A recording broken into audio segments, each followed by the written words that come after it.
Welcome back to the podcast, folks. In a second, we'll crack on with this week's guests. But first, a big thanks to this week's podcast sponsors, who are Ultimate Add-ons. Now, Ultimate Add-ons are the premium manufacturer of mobile phone and action camera mounting solutions for motorcycles, with a kit for any bike and a proven track record of creating products that keep your devices safe, secure, and easily accessible. The Ultimate Add-ons product range is ideal for any rider, from the commuter to the round-the-world adventurer.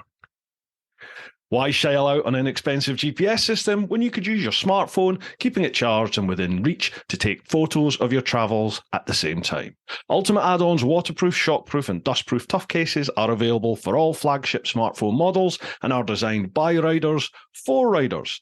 Find out why Ride Magazine gives Ultimate Add-ons their coveted Best Buy certification. Keep riding this winter with Ultimate Add-ons. It's all about the journey. I've been using their kit since around about 2017, 2018, and I've never had any issues with vibration affecting the camera. Loads of you ask me that. I use the Helix strap mount, which you'll find in their bicycle section, and it just allows me to connect the case to just about any bike out there. If you head to ultimateaddons.com, links down below, use the code TeapotOne with the number 10, TeapotOne10, you'll get 10% off their entire range, including Dango Design, which is the gripper mount one as well. Again, you'll get 10% off with the code TeapotOne10. So massive thanks to Ultimate Add-ons for their continued support. We are also sponsored by the Influencer Store. Now, if you've bought any of my merch over at TeapotOne.com, modelling one of the Live Your Life shirts here, then you'll know the quality of the Influencer Store products is right up there. That's why I've gone with them. They're better than a lot of the online printing type options that you get out there. I've used them in the past. The t-shirts only last a couple of washes and then they start shrinking or falling apart, or the print starts fading off. That's why I've gone with the Influencer Store, because their quality is right up there. They're UK based. You have any issues, drop them a line and they'll sort it for you. Got a little readout for them. The Influencer Store helps you build your brand, big or small, providing you with a solution and apparel. We help you to increase your fan base while supporting you with starting your own influencer clothing line with nothing more than just an idea or design, and there are no hidden costs. For more info, come check us out at theinfluencerstore.co.uk or drop us an email at online@influencerstore.co.uk for more information. A massive thank you to Roger and Charlotte for their continued support over at the Influencer Store. Folks, if you have a brand, a product, or a company and you'd like to sponsor the podcast, drop me a line, info@teapotone.com anytime. The podcast itself is going sky high at the moment.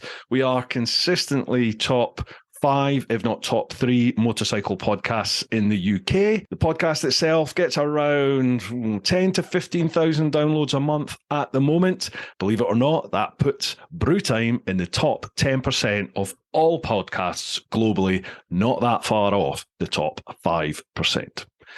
Speaking of which, folks, if you're enjoying listening to the podcast, can I ask you to tell everyone you know about it, help spread the word, share it with your mates. And if you listen on Spotify or Apple Podcasts, you can leave a rating there, and that really does help boost it up with the respective algorithms and helps get it promoted elsewhere. It also helps it get moved up the charts a little bit. And all of you over in the clan over at patreon.com/TeapotOne, I literally could not be doing this without you. You keep a roof over my head. Thank you very much for all your support. Right, let's get back to the podcast.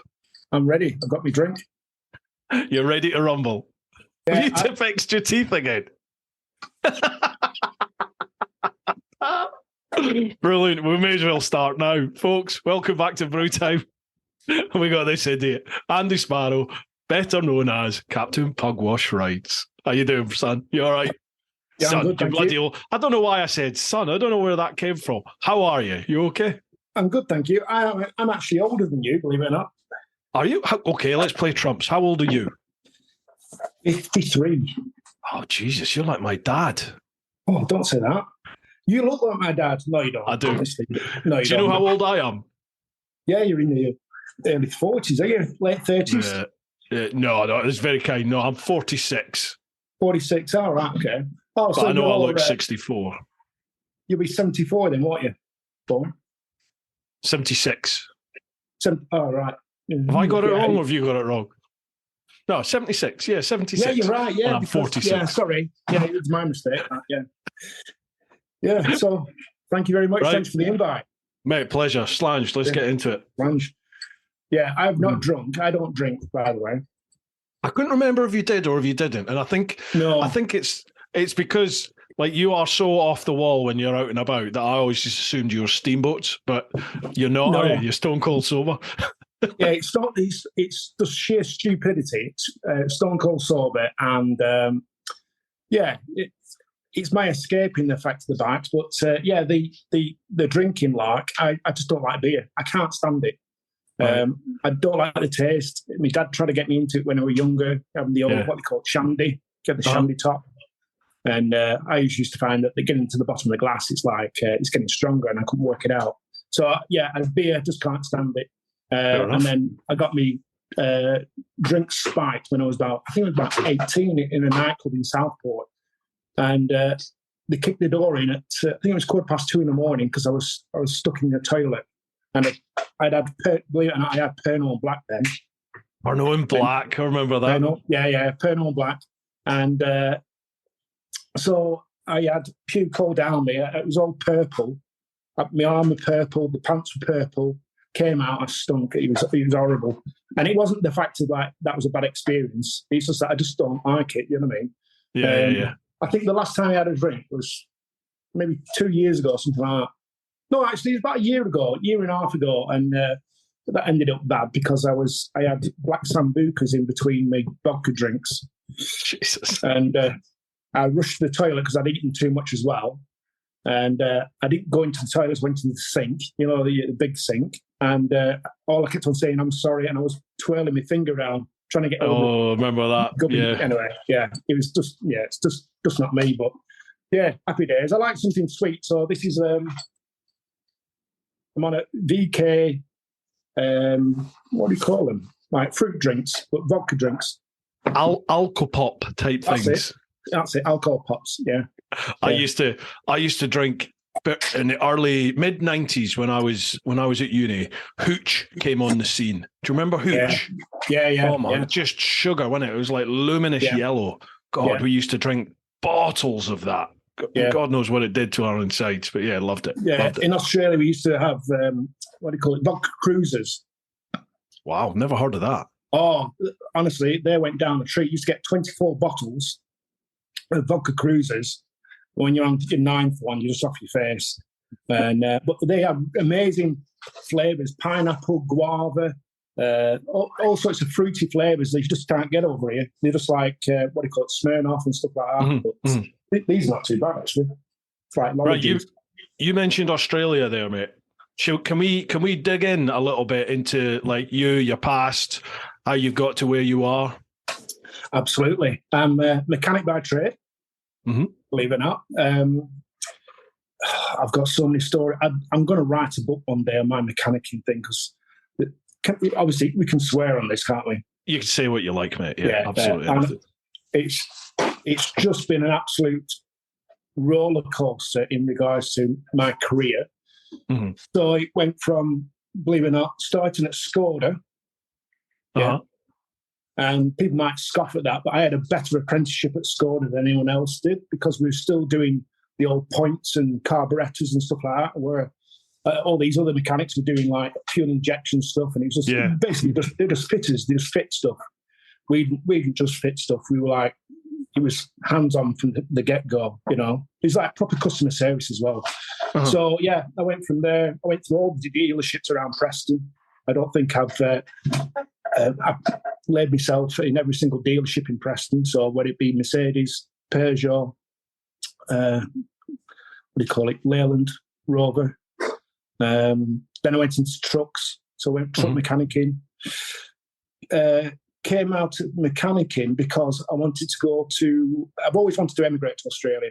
Always wanted to do it. And even when I was 21, applied for like, you get your, the pack in them days, you got a pack, you had to fill it all out. But my girlfriend at the time, I became married to originally, she didn't want to go, family ties and this and the other. And as it turned out, we didn't make the move then. But later on in life, after we went to, what was it called now? We went to New Zealand. And the reason why I went to New Zealand first to see what it was like is because I was mechanicking and I went driving trucks. This is the other part of my life. Went driving trucks, and truck driving was paying more than mechanicking. Mechanics don't, well, nowadays you might get a good wage, but them days you didn't. Oh, right. So I came out of mechanicking, went truck driving. A really good job. And then almost like got the go-ahead. We had two family, not funerals, but two family deaths that were close to my wife that had passed away, and it changed their mind and went, you know what, we've got to do this. We've got two kids at the time. So we went to Australia with a 6-month-old, and not Australia, we went to New Zealand with a 6-month-old and a 2-year-old, 18-month-old. When was this, mate? That was 2000. No, it wasn't. 2002. I went to New Zealand just to have a look. And the reason why I went to have a look is because New Zealand allowed you to go there without. So the skill set I've got, you had to be mechanicking to go to Australia to get your skill set. Whereas I'd come out of the mechanicking and I was driving, Australia wouldn't have accepted me for that. So looked at New Zealand, and then you could transfer after a few years. Anyway, I got back and we saw, like I said, no, we'll go the Australia route. So I went back into mechanicking. That's when I started working at BMW. So it was cars, not bikes. So I started working at BMW cars, and then after I qualified to get all my points back, this is another tale as well. Honestly, I'll tell you now, it's going to be a roller coaster of emotions tonight, mate. I tell you, I'm going to have your audience in tears in a minute. And so I applied to go to Australia after qualifying for doing it so long back in mechanicking, and on a point system. So your skill set, whether you speak English, all that sort of stuff. So I passed all that, and I also had a sponsor who's my dad's brother, my uncle, and that sponsorship allowed you to have 10 extra points. Mm.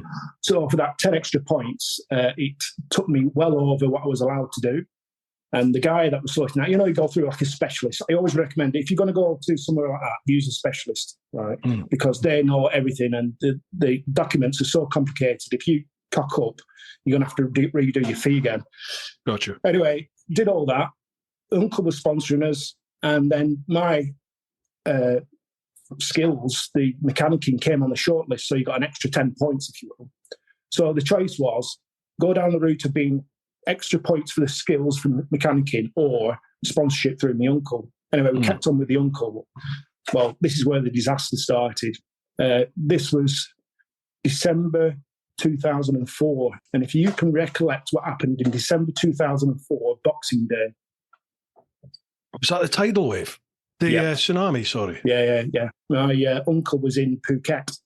Oh. And his wife got swept away. Oh, my God, mate. Yeah. Anyway, she was found. There was 2 big waves came through, and she was found. She was taken. She was off. They were both strolling along the beach. They were actually going to the other side of the island. They went away at Christmas time because he worked for the courts in Australia. And so at that time, they went to somewhere like, Thailand or whatever else. So they went to this, I think it was Phuket, definitely. And they were on the beach. First wave came, swept them both away. He was never to be seen again.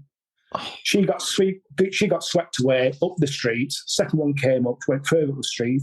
And in the end, there was, I think, 2 Swedish tourists pulled her out of some like a 4-story building, and she was on the stairs in the 4th story from being on the beach. Oh, wow. And she That's got dragged. incredible. She had a broken ankle and some lung damage for all the seawater and whatever else, but she survived. And it took him about a month, and he was found after a month, and we got his body back. And I was still living over here. And not being funny, since that day, it's almost like it's very, very emotional. I don't know why. Like I said, I've been talking to someone today, and it was like, I'm going to use this as almost like a therapy session. I'll tell you, for what you see in front of the camera, it's fantastic. Yeah. It's like a massive escape from the back. I'm not being funny, it's just brilliant. But what you go through in life, and you don't realise what you've gone through until you start talking about it. It's just absolutely, mate, yeah. And anyway, went over for the funeral, and his wife were there, and they were in the Freemasons. The Freemasons paid for everything. They were really, really good, really nice people. And then all the shit fight started, because this was in December going into, this was January. And my 35th birthday was in 2005. I was, like I said, born in 1970. So when I turned 35, my points dropped. So once you start hitting 35 age, your point system for the Australian, criteria dropped. Yeah. And it dropped every year, point by point. And I had just enough points to make it for being a mechanic. So this is where it reverts back to being sponsored by my uncle is one avenue. To go down the other avenue as being a standalone, but you've got your extra points being, for being skilled. Gotcha. But it meant cancelling the other application, doing another application, which is another $1,800, I think it were at the time. Gee whiz. Yeah. And so therefore, then that first one's null and void. So that's why you have to have a specialist, because if you cock up with anything, you put your application, you pay your fee, you go, well, you've done this wrong. Okay, we'll just change it. No, it's a document. It's got to be right the first time. That's why you go through all these agents. So anyway, after that, it was unprecedented, apparently. I don't know how many Australians passed away in the tsunami. There were probably a handful. I might be just exaggerating there, but there were a handful of people, and he was one of them. And through the consulate in London, they allowed me to actually have it originally as it was. So my uncle was sponsoring us. So we didn't have to pay again for a start. Wow. My points didn't change because my birthday was on January the 18th. So this was like just the first week in January that everything was all kicking off, because nothing was actually open at the beginning of the year because of Christmas and New Year. So that sort of went to cock. So it was like a mad rush. Applied for it and got it through, I think, in the April. Yeah, got the all clear to go. And it's like, wow. And then I'm not being funny. I don't care who you are around the world, and people who have probably lived somewhere else can understand this, that despite, I'm not being racist at all, but despite I'm white and I speak English, you're still a foreigner in a foreign country. And it is so, so difficult to move your family, kids, to a place and then restart again. And it's all very well and good. You get the, what do you call it? Yeah, you got the all clear, let's go. It's then getting on and doing it. So many people go, do you know what? I don't really fancy doing that. So many people. We went over it, and within the first 2 weeks, we were crying. We were like, but if it wasn't for the kids, I'll tell you now, if it wasn't for the kids, we wouldn't just done it. We would have come back straight away. Yeah. It was so difficult because you had no family. All right, we had my uncle's family as such, but you still have to do everything on your own. And for all these people who come over here and they're in our country, they might speak Spanish, might speak French, might speak Hindu, whatever it may be. Every credit to them because they're in a foreign place, foreign land. And yet we only went to bloody Australia. It's a common term, and it's called 5-4. I went over there with BMW. I got the job myself. And so, wife, 2 kids. She wasn't working at the time. So, with one person making the money in mechanicking, money is really good, but the cost of living was extortionate. Yeah, I thought that. Yeah, but you cut your cloth to suit yourself. You know what I mean? And very soon we realised, look, we need to actually get a better job. And I think it took us about 9 months, 10 months, and I got working in the mines. So I went working in the mines, and I got it. So again, mechanicking, showed aptitude in regards to mechanics and whatever else. And that's another thing as well. I don't know about you, but when you say things back, you say whatever else. It's one of them things that really annoys me. Now I listen to myself and think, I'll always say whatever else. Anyway, I'm going off on this tangent. It's true though, isn't it? Like when you start doing the video, the vlogging and everything, and you hear, not only do you hear your own voice and you're like, I don't sound like that, but then, as you said, it's all the little wee character traits that you yourself have. Like for me, I a lot of the time I find myself like sucking through my teeth. I'm going like this a lot of the time when I'm when I'm vlogging, and you're like, stop doing that, or I say or there's loads of stuff. If I'm doing like a piece to camera off the bike, I clap my hands all the time. I don't know why, but I just find myself, right, I'll clap my hands and then start talking. And it's not to sync anything up. I'm just doing it. And it's like, why are you doing that? Stop it. You'll be good as a painter and decorator if you had epileptic fits. Well, all right. No, clapping your hands like this. That's a shit joke. It is, yeah. I'm a shit. Anyway, so back to whereabouts in Oz were you? Perth. Right up in the northwest. The west. In the west, Western Australia, So it was very much a predominantly great city, but very, very. It's one of the major capital cities that's so isolated. Yeah, I lived in, like I said, Perth, and we were the only main BMW dealership in the whole of Western Australia. And if, for instance, we had one guy who had a puncture on his Mini, and the Mini had run flat tyres, and we helicoptered out this tyre to him. Helicopter, honestly, unbelievable. If people have never been to Australia, you just can't appreciate how big and how remote some places are over there. Yeah. Like you just said, Perth is a big city, isn't it? Like, we're not talking about a 2-bit little town here. It's a full-on proper city. But even the Australians consider that place remote, don't they? They're like, it's in the middle of nowhere. It's right up in the top, like sort of northwest of the country. Yeah. There's bloody nothing round about it. No, we had bought a plot and we built our own house.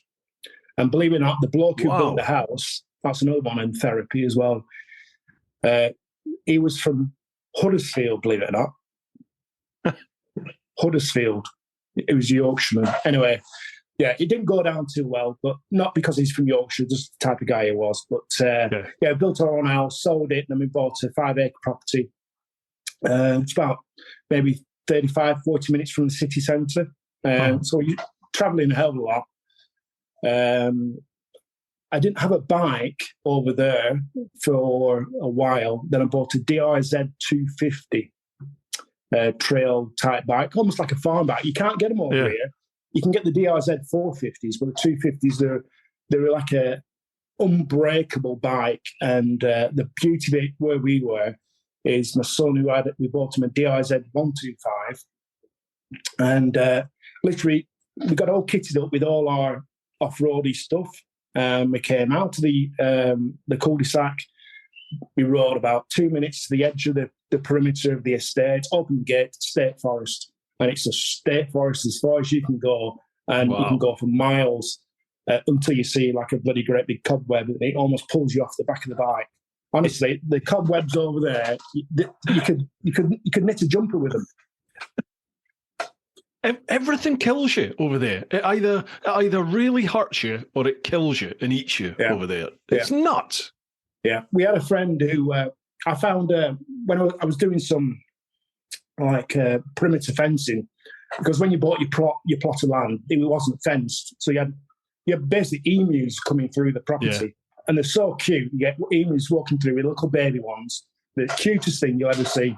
Mate, they are the dumbest animal on the planet. Absolutely, yeah. And kangaroos, they're another dumbest shit as well. The builder actually came up his driveway because he lived on the estate.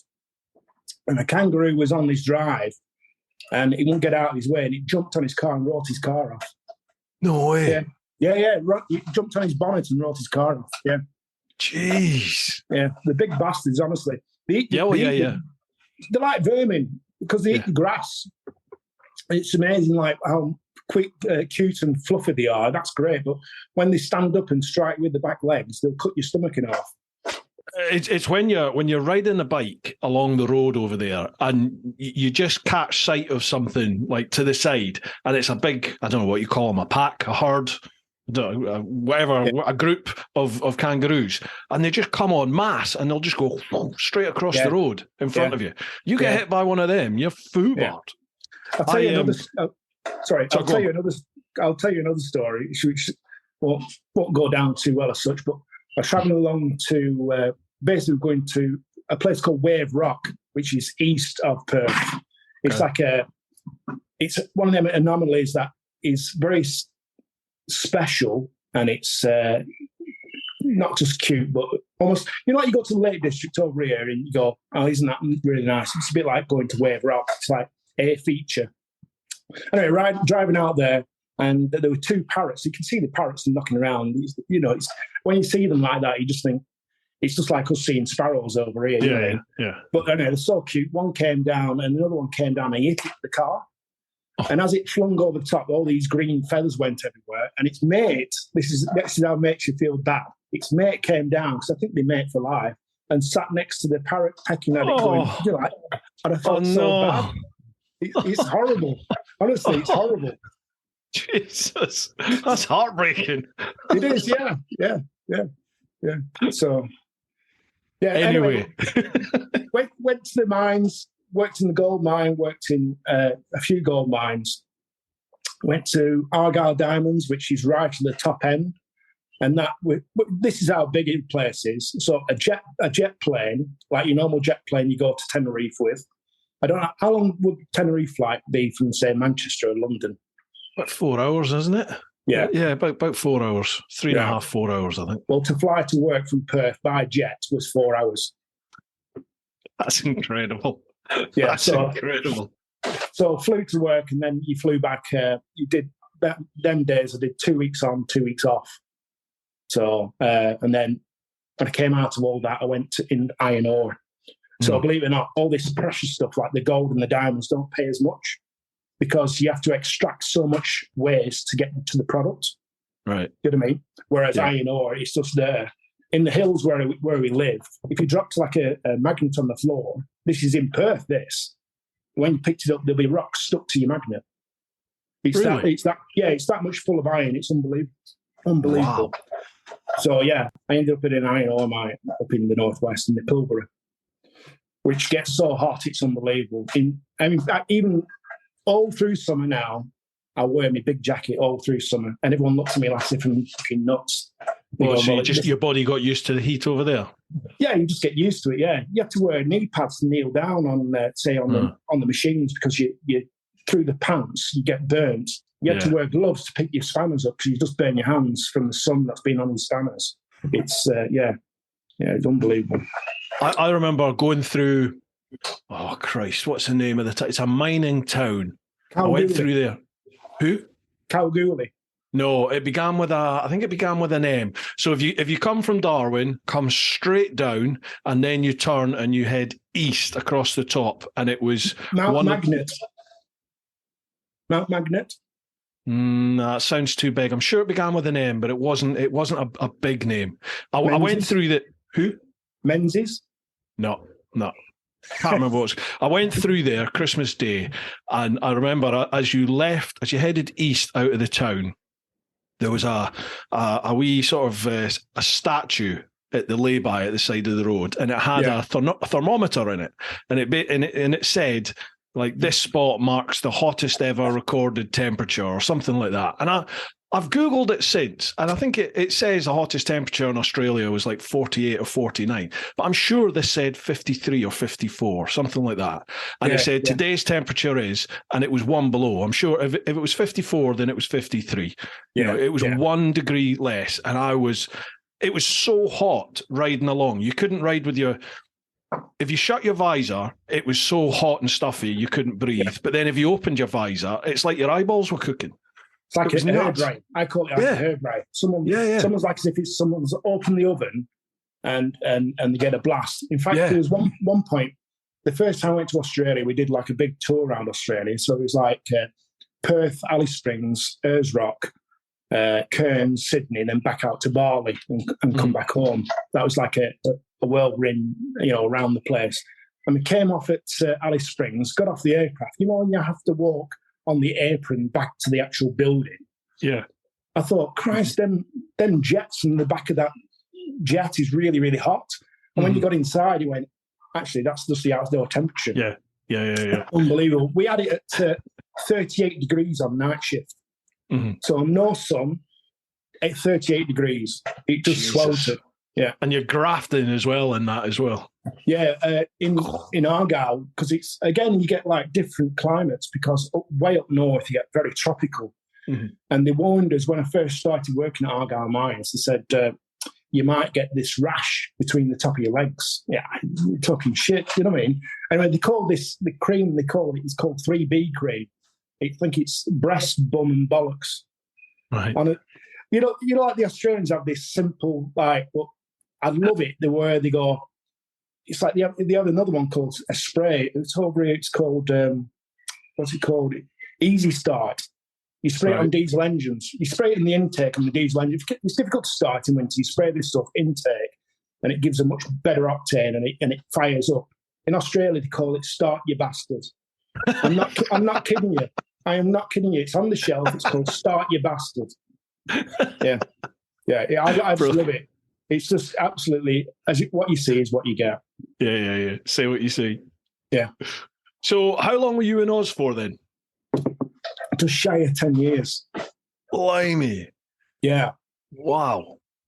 Yeah. Now I'm assuming like family life broke down or something, and that's why you don't need to go into it if you don't want, mate. Please don't feel like you have to. No. Like I said to you, I'm not being funny. It's absolute therapy. I might cry about it, don't get me wrong. Mate, don't worry about it. Do you know what? I don't really give a shit whether I cry or not. I've not seen my kids since 2014. Oh, Jesus, dude. And youngest was 3, because we had a child over there. The next one was 12, and I think the other one 13. When I say I think, I'm saying I think. It's not because I don't think and I don't know and I don't care. It's not like that. It's that when you're going through shit, you go into medication. And when medication comes in, it's like, this is the other thing I want to talk about as well. Men's mental health, talking about it, going on medication is nothing to be ashamed of. If you need help, you go and get help. I don't give a fuck who you are.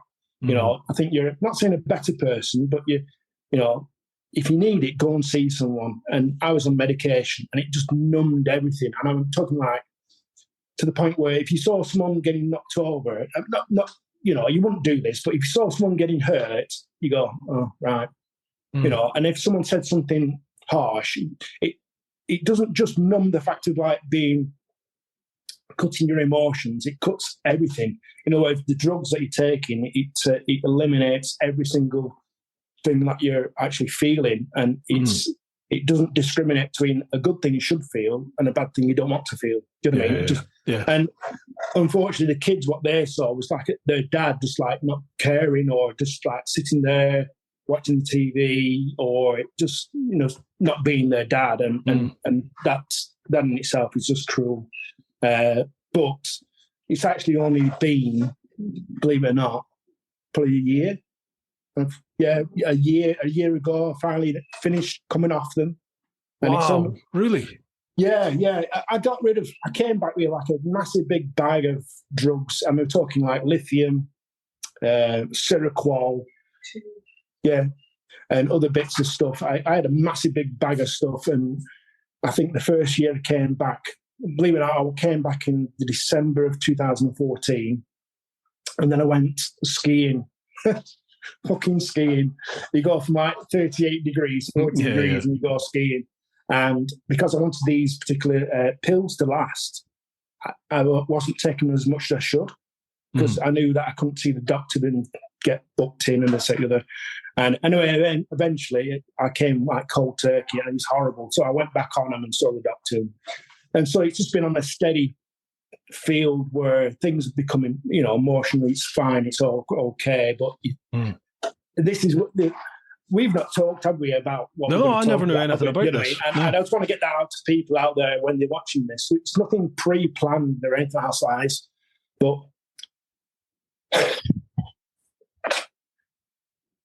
just the emotion at the front.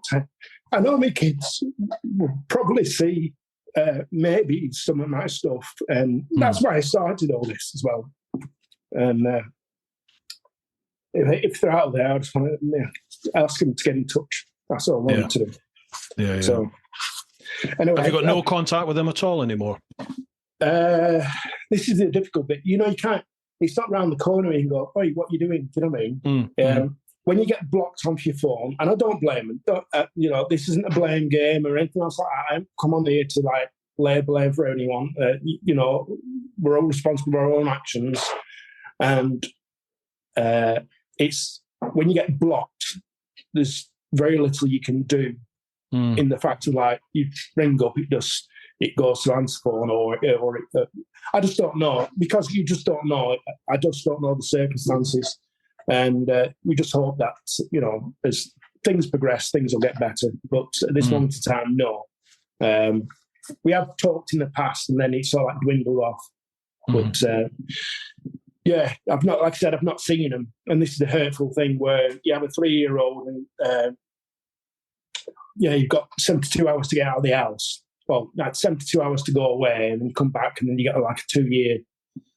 It's complicated in some ways, but it's difficult. And I sound like I'm talking shit, but it's unfortunately my mind. When I talk about it, my mind knows what I want to say, but what comes out my mouth doesn't necessarily come out. Do you know what I mean? Yeah. So I think that's just the repercussions of everything that's gone on. But I'm in a good place now, so that's good. Have you had to talk to anybody to help deal with it, or is this stuff you just sort of got on with and dealt with yourself? Initially, believe it or not, when I was in Australia, I went into I did this. What's it called? Cognitive behaviour therapy. Basically, went into a hospital for a week, and they put you on these drugs that just knock you on your arse. I mean, knock you on your arse. But it had to be, because I'm not ashamed to say this, and my partner who's stood in front of me now, she might not know this, but in Perth, before I went in to see this therapist, I went to, because I was doing welding. I had a welder at home, and this, I had all the kit, and but I had a big welder, and because it's BOC, you can go and get your gas. Well, I ended up with a gas bottle in the car. Literally before I went in, shut all the windows and literally turned the gas on. It wasn't gas to actually make you, it was gas that just depletes the oxygen. And it got to that point and said, no, this is just ridiculous, this. But the things that not just me, I go through, I think other people go through. Men, for instance, I think men really got to talk about and try and get it out there. And I've got some really good friends who I talk to. So it's amazing what other people are going through. You look at people and you go, they got a nice bike or a nice car, a nice house, nice wife, nice kids. Don't just assume that everything's hunky-dory, you know what I mean? People still need to have that outlook and actually talk to people. Yeah. And I think that when you've been through it, you can see it, you can see signs, and so it's good. I just love Chris Eads. Chris, he's very open about it, isn't he? Very open. Good on him.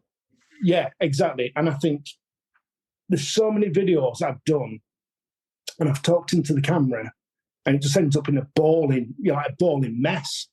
And it's like, okay, at the end of it, format the card, or delete. But then you watch the likes of Chris and that permission to talk, absolutely brilliant. Such a good idea, and it really brings to the fore. And it's almost like going, do you know what? I'm not going to hide about this. I'm going to face this full on and talk about it.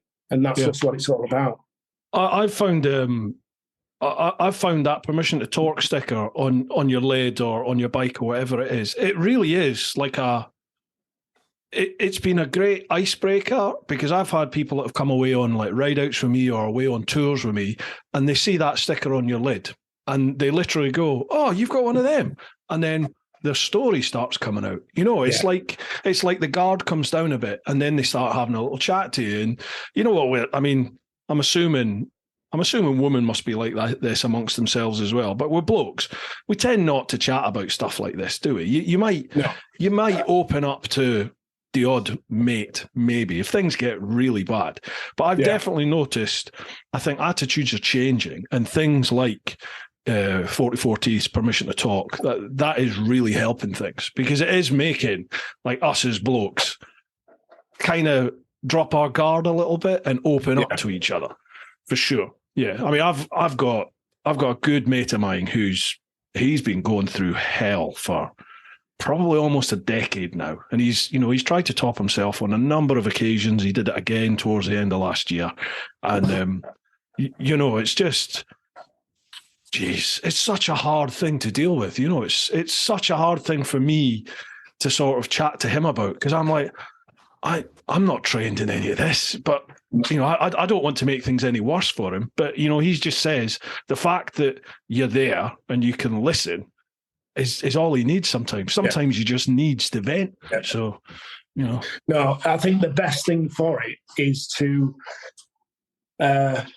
maybe it's a difficult subject to actually say, but the people who write around you, when you just go, do you know what? If you don't need to say anything, if you need me, I'll be here. And that's all you need to hear.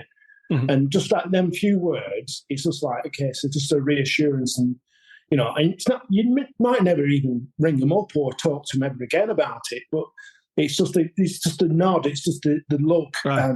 And I think that is invaluable. Mm. You don't have to be a therapist. You don't have to be a psychiatrist. You just have to go, do you know what? I'm just a caring person. If you need me, I'm here. Simple as that. Yeah. Yeah.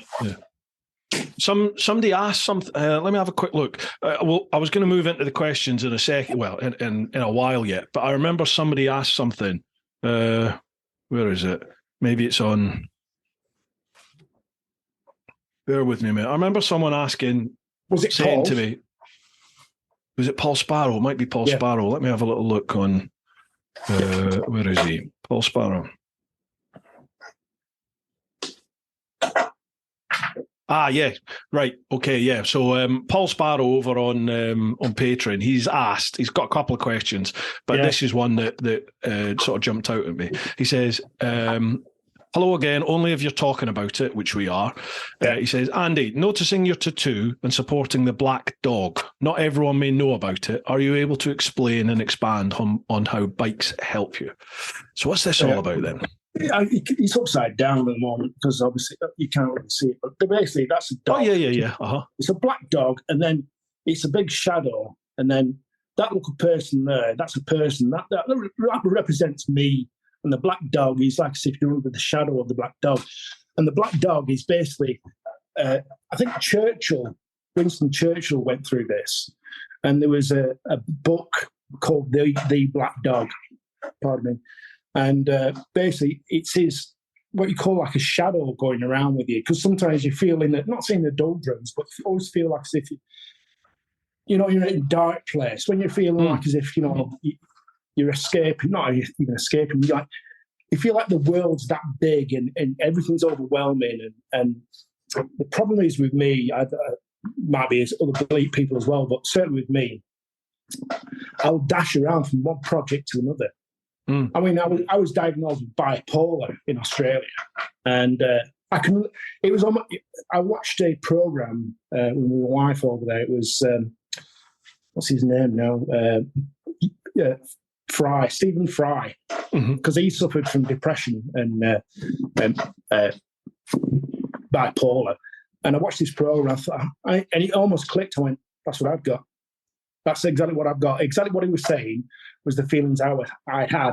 And for years, you didn't really understand what was going on. You just think like you've made a shit decision. You're crap. You do this, you're crap. And then all of a sudden you go like from being in the bottom of things and like to be absolutely on a high.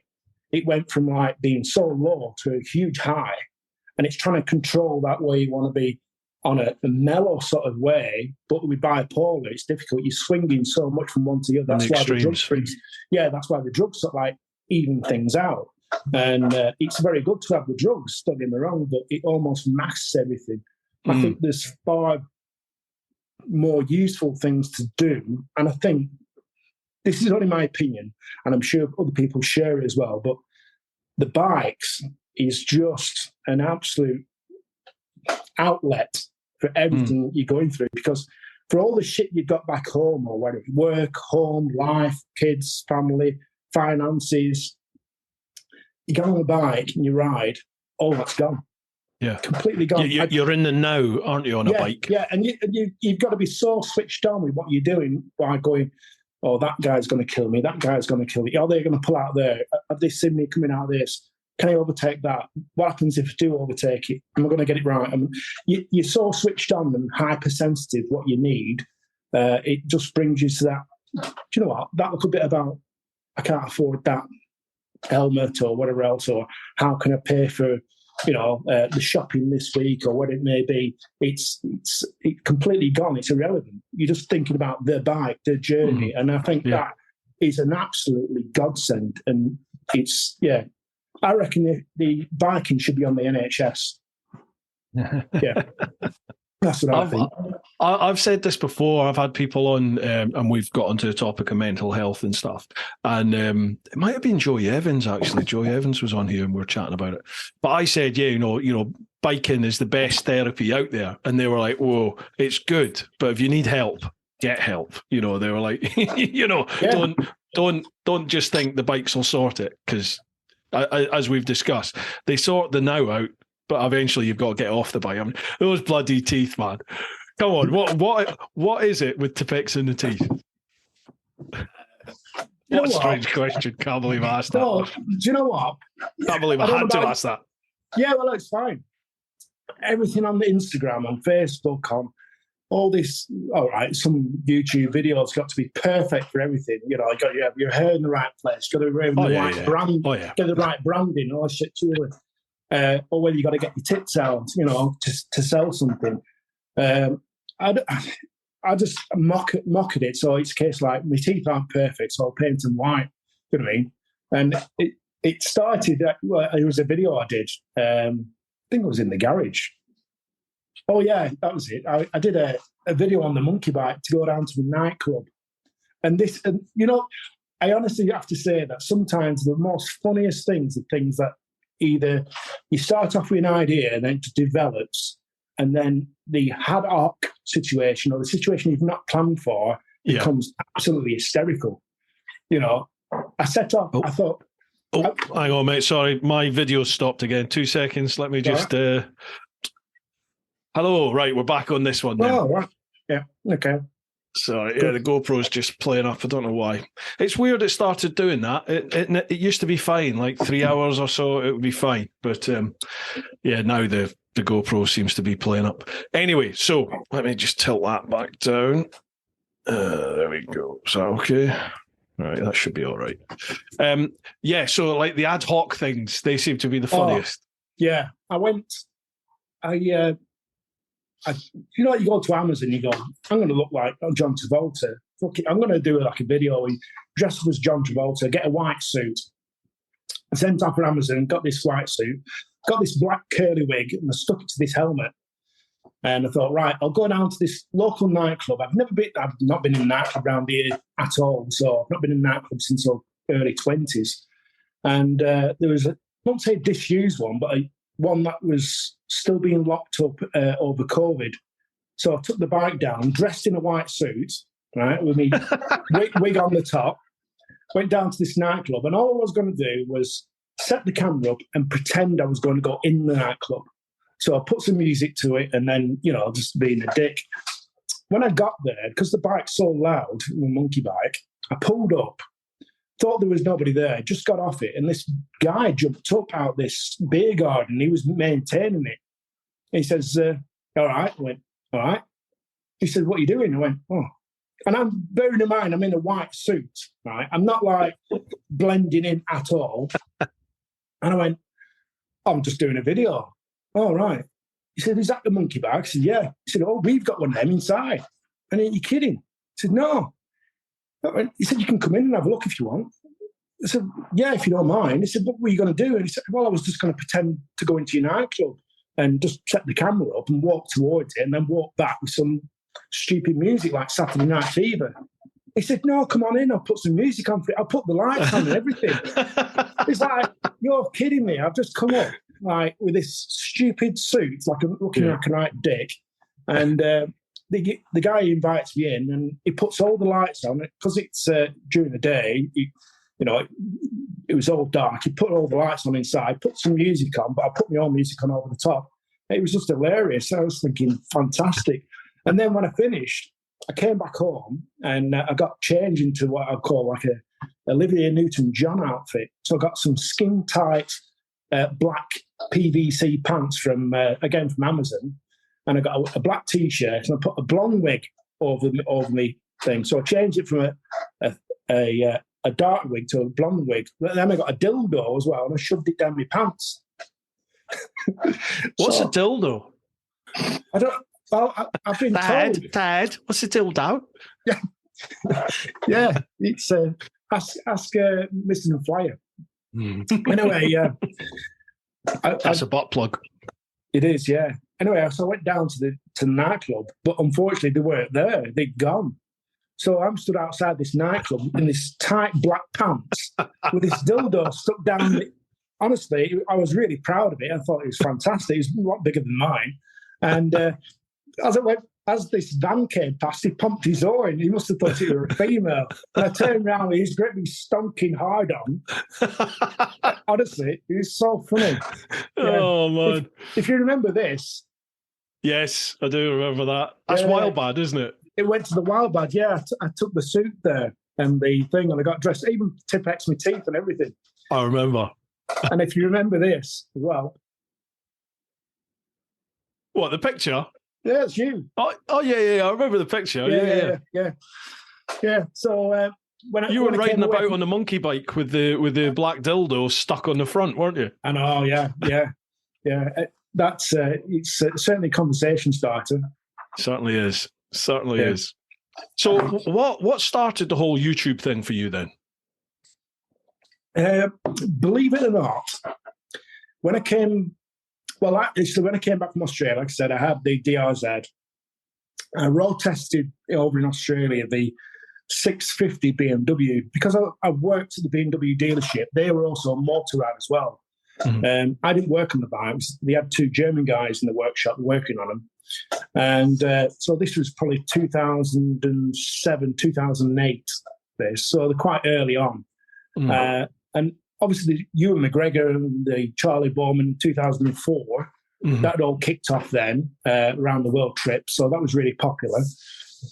So I fancied like some sort of big presence of a bike, but I'm going to be swapping backwards and forwards and what's going on. But I would never have a big bike in Australia because to ride the bikes on the road is, I'm not saying it's dangerous as such, but put it in perspective, if you're in a car and you're going down the road, you come to like a junction on your left-hand side, a car will pull out in front of you at such short notice and you're in a car. Mm. If you're on a motorbike, it's so difficult to be seen. And if you do that, you're not saying you're going to get killed, but you'll end up in an accident. So I never felt safe on the road for the other car users. You had and plus, they had a lot of bikie gangs as well over there. But I'm not tarring everyone with the same brush, don't get me wrong, but it was more off-road sort of stuff that I did over there. It's like going out bush. And I was into four-wheel driving and whatever else again. Fucking thing, I can hate that. Anyway, so YouTube came back here in 2018. Well, 17, I was looking around for a bike and I fancied one of these BMWs. And just watch YouTube. Just as you do, you just pick up everything that's there to educate you. And that's where I found Mrs. Flyer, Likes Yourself.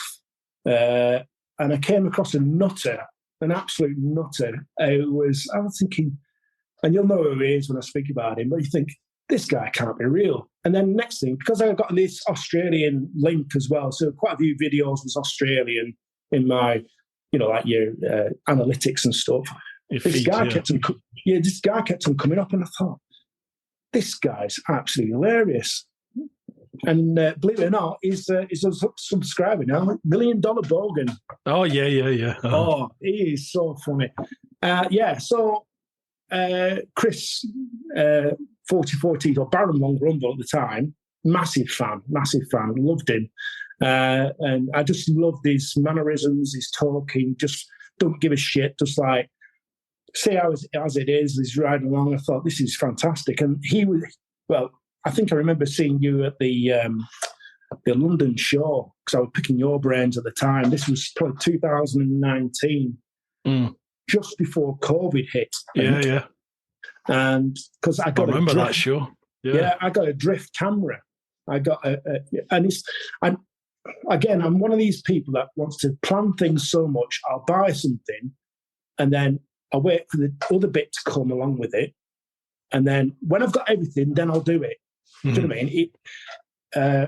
Rather than going with it and going, right, I'll just have one drift camera. No, I need 2 drift cameras because that's the camera to have. You know what I mean? TeapotOne's got them. Baron von Grumble's got them. 44 Teeth has got them. And then you bastards, you all went over to fucking GoPro. Well, it's because drift were dog shit. They were brilliant when they were the Ghost S. Back in the day when 1080 was the thing to have.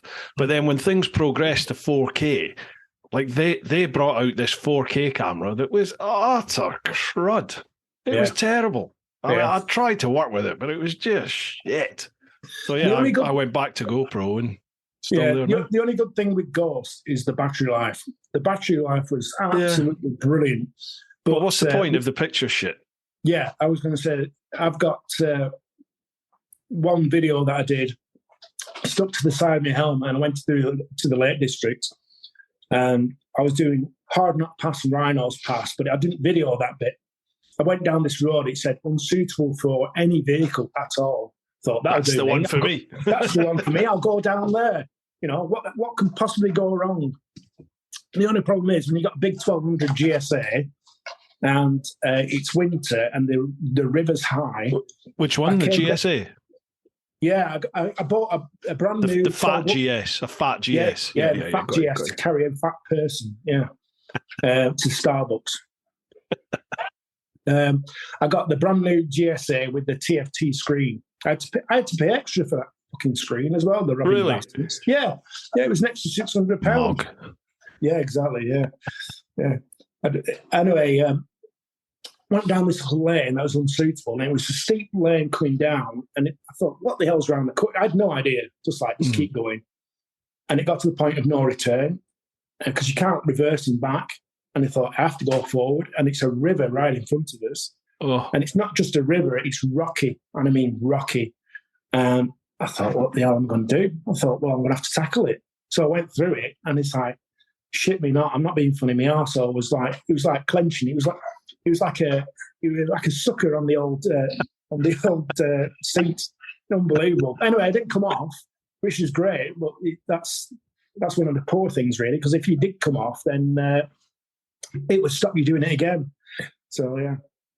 So what happened after that? Like, did the road go anywhere? Well, it just came back round. I didn't realise where I was, actually. I was at the start of Rhinos Pass, and this little lane went down. It's a quite picturesque lane, and since I've looked at the map, it's in a beautiful spot, and I want to actually go down there again. Mm-hmm. But then, instead of going round the left, go to the right, and it comes to this big cave, this big cavern or something like that. Oh, wow. Yeah. But there was another tale as well. When I came back from Australia, I've never not done mechanicking since I've been back. Have you not? No, I brought all my tools back. Some of them are in a lockup still, but the majority of them are here. Thousands and thousands of pounds worth of tools. Not touched any car since. I'll do my own car if necessary, but no interest at all in mechanicking. And then, in fact, can I just tell you that tale about mechanics? Honestly, this will make you fucking laugh. This. I once worked in a Peugeot dealership, right? And in them days, we're talking like early 90s. They did a kit where you bought this car, but you paid about an extra £1 or something, and it gave you 3 mud flaps, free stereo, and a sunroof. Well, the sunroof we used to fit ourselves, right?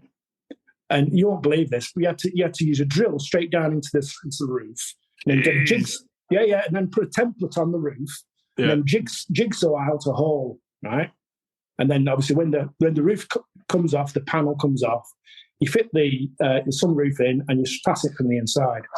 Well, I didn't do this, but my mate did this. He was funny as fuck. He cut a hole in it all the way around, right? Put the sunroof in, went inside the car to attach it all, attached it all up, so screws on. There's about 40 screws going in it. Gave me tennis elbow that because you're having to put it in by hand, you know. Mm. And when he went to drive out, pulled the sun visors down, and he only cut through them. Yeah. The sun visor were in half. He'd actually cut through both sun visors with the jigsaw. Unbelievable. What did that must have lowered like the structural integrity of the car, surely, if you're chopping a big hole in the middle. Yeah, but when you put the frame back in, the frame's quite sturdy because it's like a sandwich as such. So you put the sunroof in from the top and then the frame, and then you attach this other bit at the bottom which sandwiches it up. So it brings strength back into the actual roof. But you fair old shit yourself because you got this template, and if you go 1 millimetre off that template round, the sunroof can actually drop through. So you've written the car off. You put it in slightly skew-if. Yeah.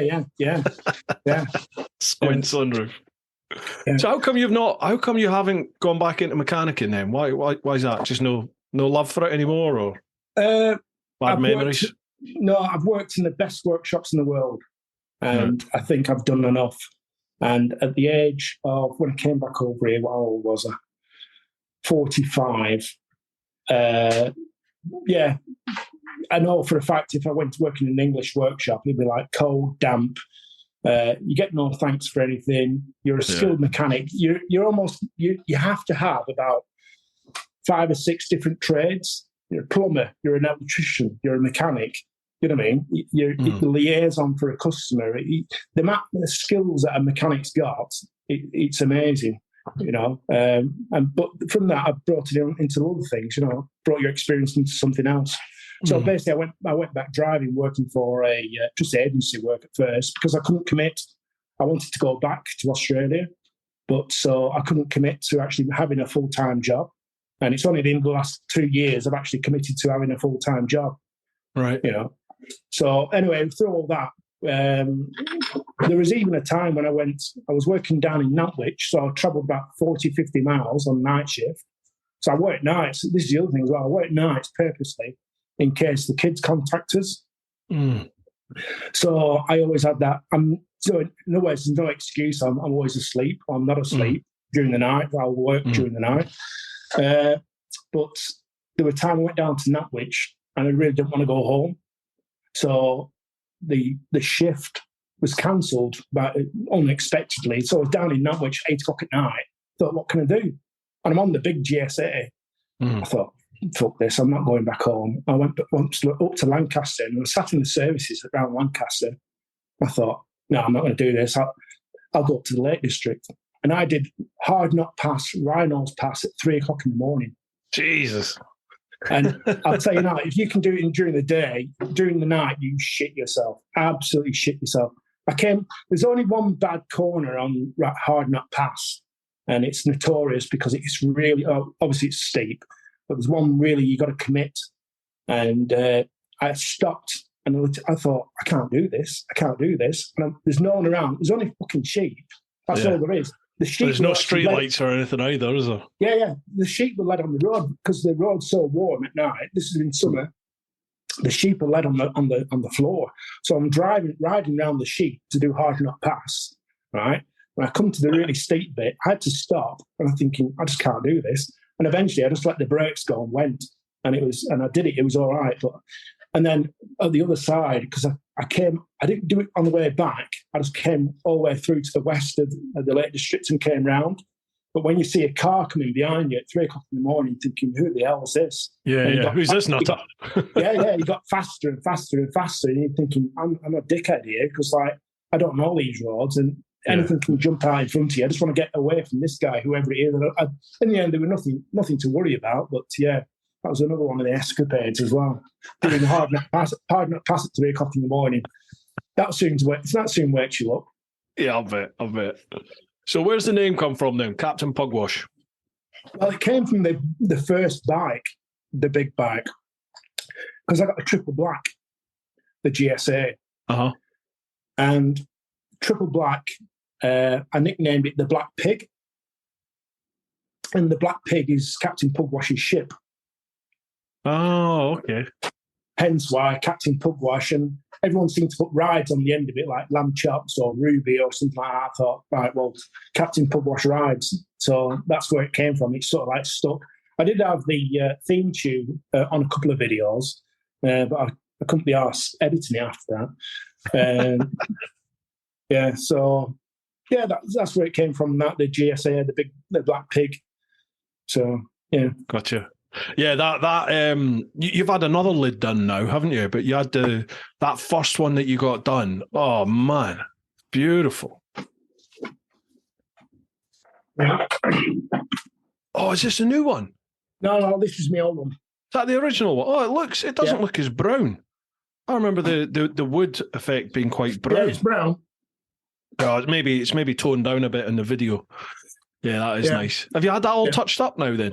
No, it's still that's retired. Oh, yeah, I got another one from Paint Nation. Got to give a good shout out to him.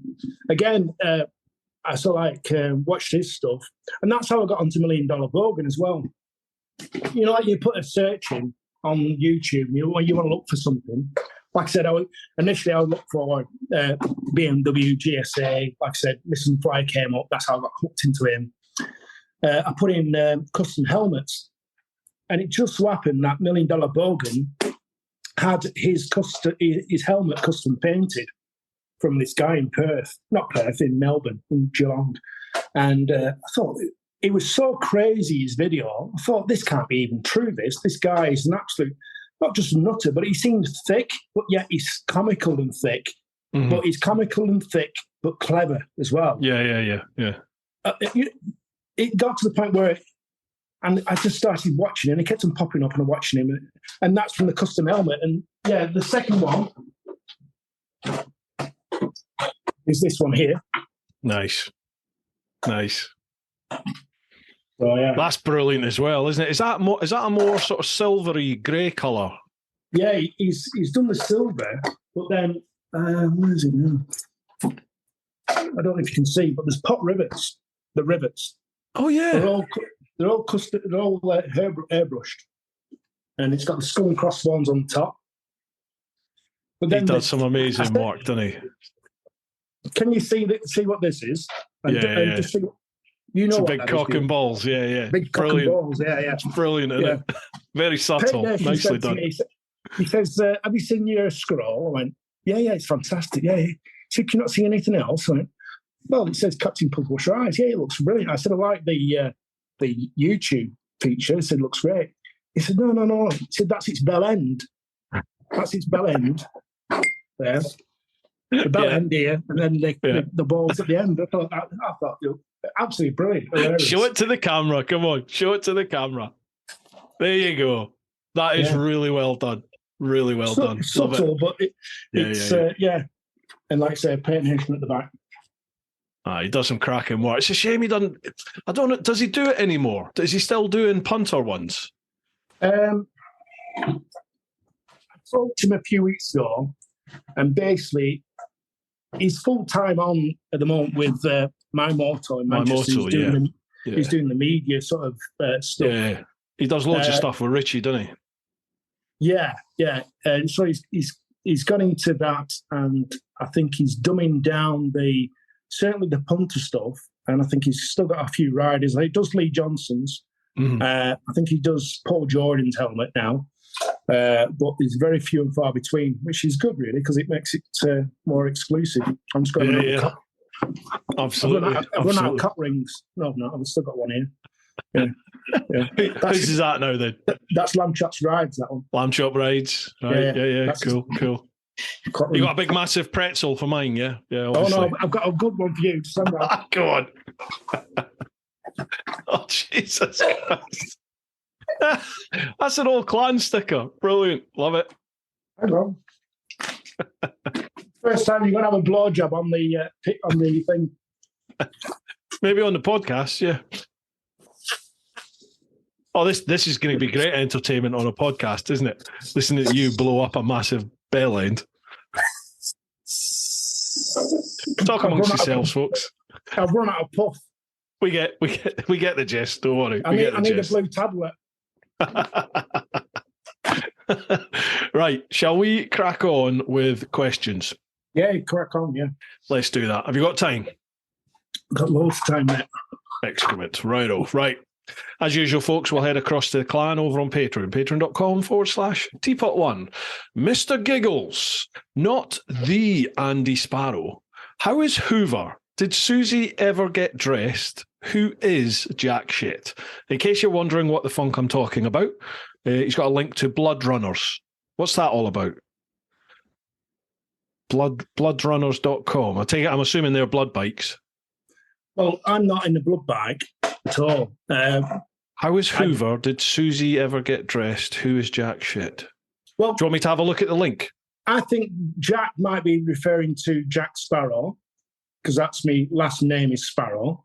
Okay, right. That totally flew straight over me. Yeah. Yeah, and I think maybe Susie might have something to do with being dressed up as a woman. Not too sure.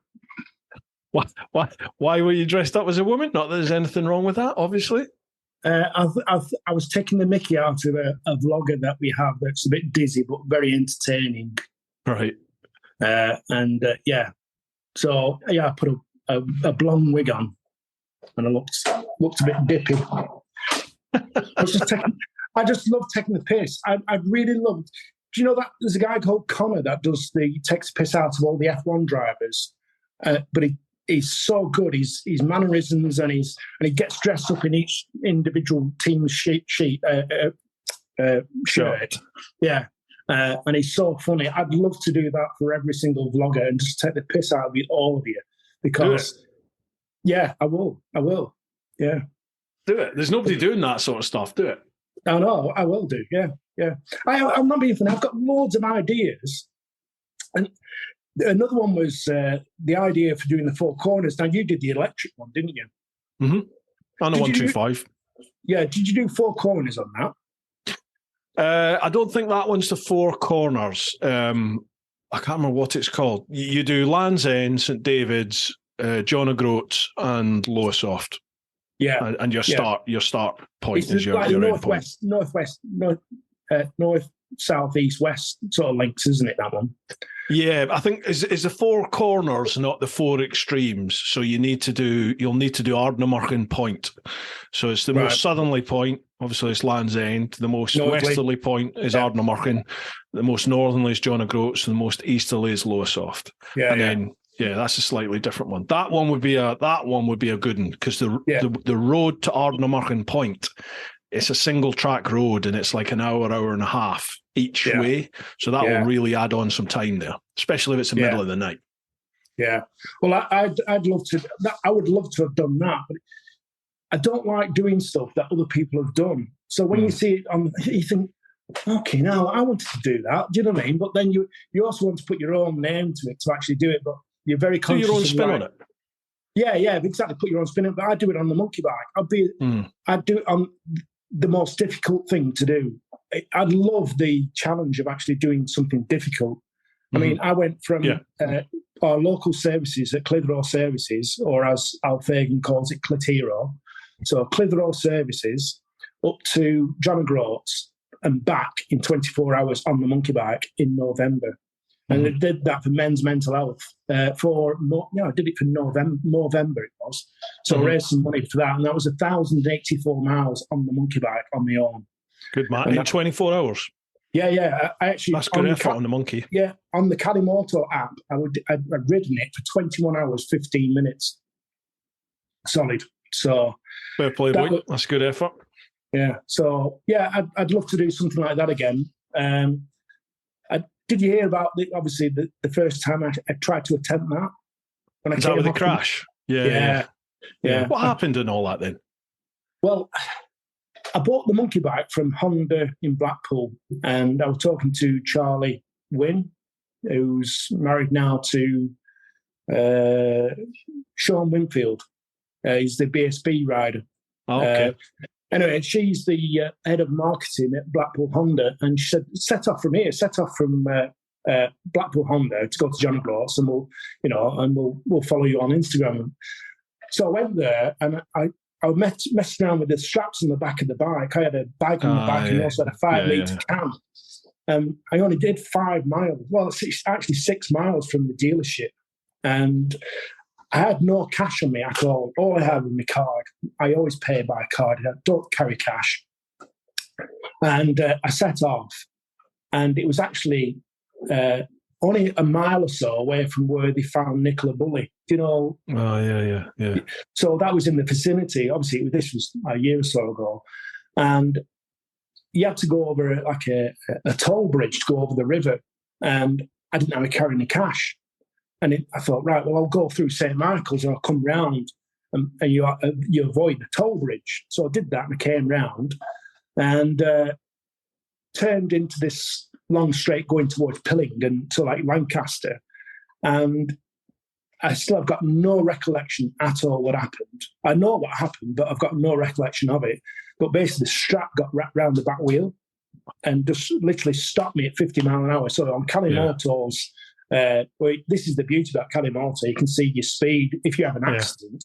And literally I was doing 54 miles an hour on a local B road, and it just went to zero within 20 feet. Jeez. And basically I was knocked out. That's why I've got them big, massive gouges on the helmet. Yeah. Yeah. See that? Mm-hmm. That's the rack where my the stuff was on, the actual rack. Yeah. And it should have been like that. That thing there, the strap's been attached to this, has pulled it down so much, it's bent it double. Oh, my God. Yeah, so it should be hit. So Yeah. Should be flat. It's bent it all the way around. Yeah. My God, that's some force. Absolutely, Bloody hell. Yeah, so that's what pinged me off. And and this is the other thing as well. You won't believe this, but I was carrying the black dildo with me. This is God's truth, this, right? But I had it in the bag. This is called karma. This is karma. This is even worse. This is even worse because the lady who you woke up and you'd fallen on it. Yeah. No, the policeman. Accidentally on purpose.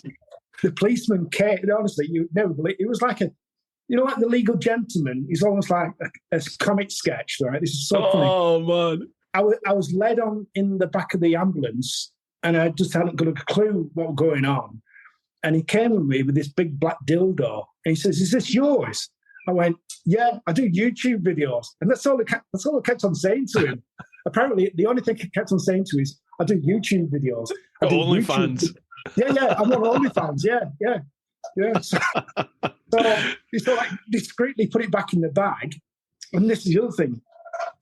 I was walking around the hospital, right, with my bag attached to this, right? So this is come off the bike, right?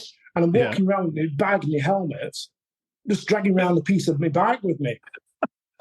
And with a black dildo. Yeah. I wanted to get back on the bike and go straight away, but I was talked out of it not to go because I was in Norfolk. Sorry.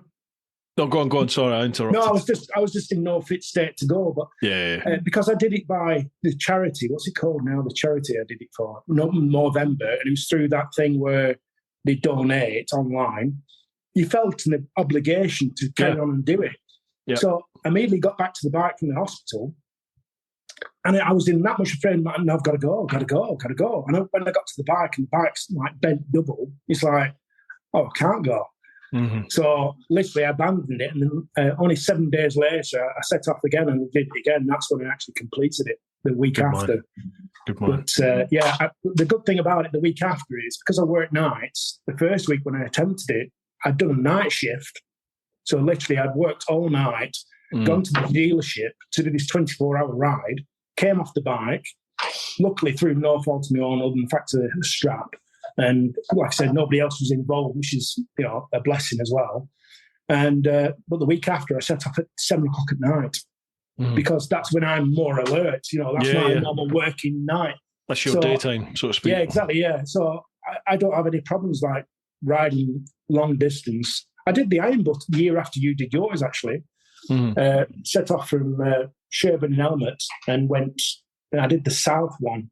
The south. Oh right. Yeah. South. Clockwise. So boring. Again, that's boring. Yeah, it is. But it's a bit of a challenge. But it's when you've done it, it's a piece of piss. And I thought I've got to do something more difficult.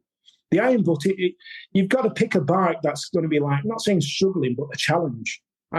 If you picked a bike that's like, say, not saying 50cc, but 125 or something that's really old, that you're going to go, this thing's going to break down, I don't know what I'm going to do. I think that in itself is the bigger challenge than the 24 hours. Because I did. It's easy to do it in the 24, yeah. You weren't allowed to come back before 18 hours. I think 17 and a half hours was the limit when I did it. They wouldn't let you do it any quicker. No, but you could easily do it more than that. And I was in Bangor, because it was the last stop was in Bangor in North Wales. And I went to Tesco for an hour doing my shopping. And so I got all my stuff for evening meal. When I got back, I had it all planned. So when I got back, I was like, they come to you and they take your bike off you because you are knackered. But that was the other thing as well. When I got back, you didn't realise he set off, I think it must be midsummer, and I had a dark visor. But when I came over the M62 and it started blowing a gale, it's windy, it's raining, I couldn't see jack shit. It's pitch black, isn't it? Yeah, pitch black, and it's like, no, this is a stupid thing to do. I've never done the iron butt on a good day. It's always torrential rain. Always torrential rain. Yeah. And it's bloody June. It's early June, like early to mid-June, isn't it? They do it. Yeah. So, go on. I did that, like I said, the iron butt. I wanted to do something more difficult, and that's why they do the iron butt, the four corners. But I'd actually pick a machine that's going to be a challenge rather than like just being a piece of piss, because the big GSA, it's not being funny, it's quite easy. Of course, just munch. It's what it's meant for, isn't it? It's meant to munch the miles, travel continents, isn't it? Cross I've only continents. just got rid of my GSA now. I've actually just sold it. Yeah, no, I'm gutted. I love that GSA. I got one from Barnstormer down in Alton. Again, it's like the power of the internet and YouTube. I would never have gone down to Barnstormer if it wasn't for 44 Teeth or even yourself or Lamb Chops in the road. You know? But I travelled all that way because they did a really good deal. They were very good customer service. Yeah, and I bought the bike from there. In fact, I bought 3 bikes from there. So fucking hell, drop the drink then.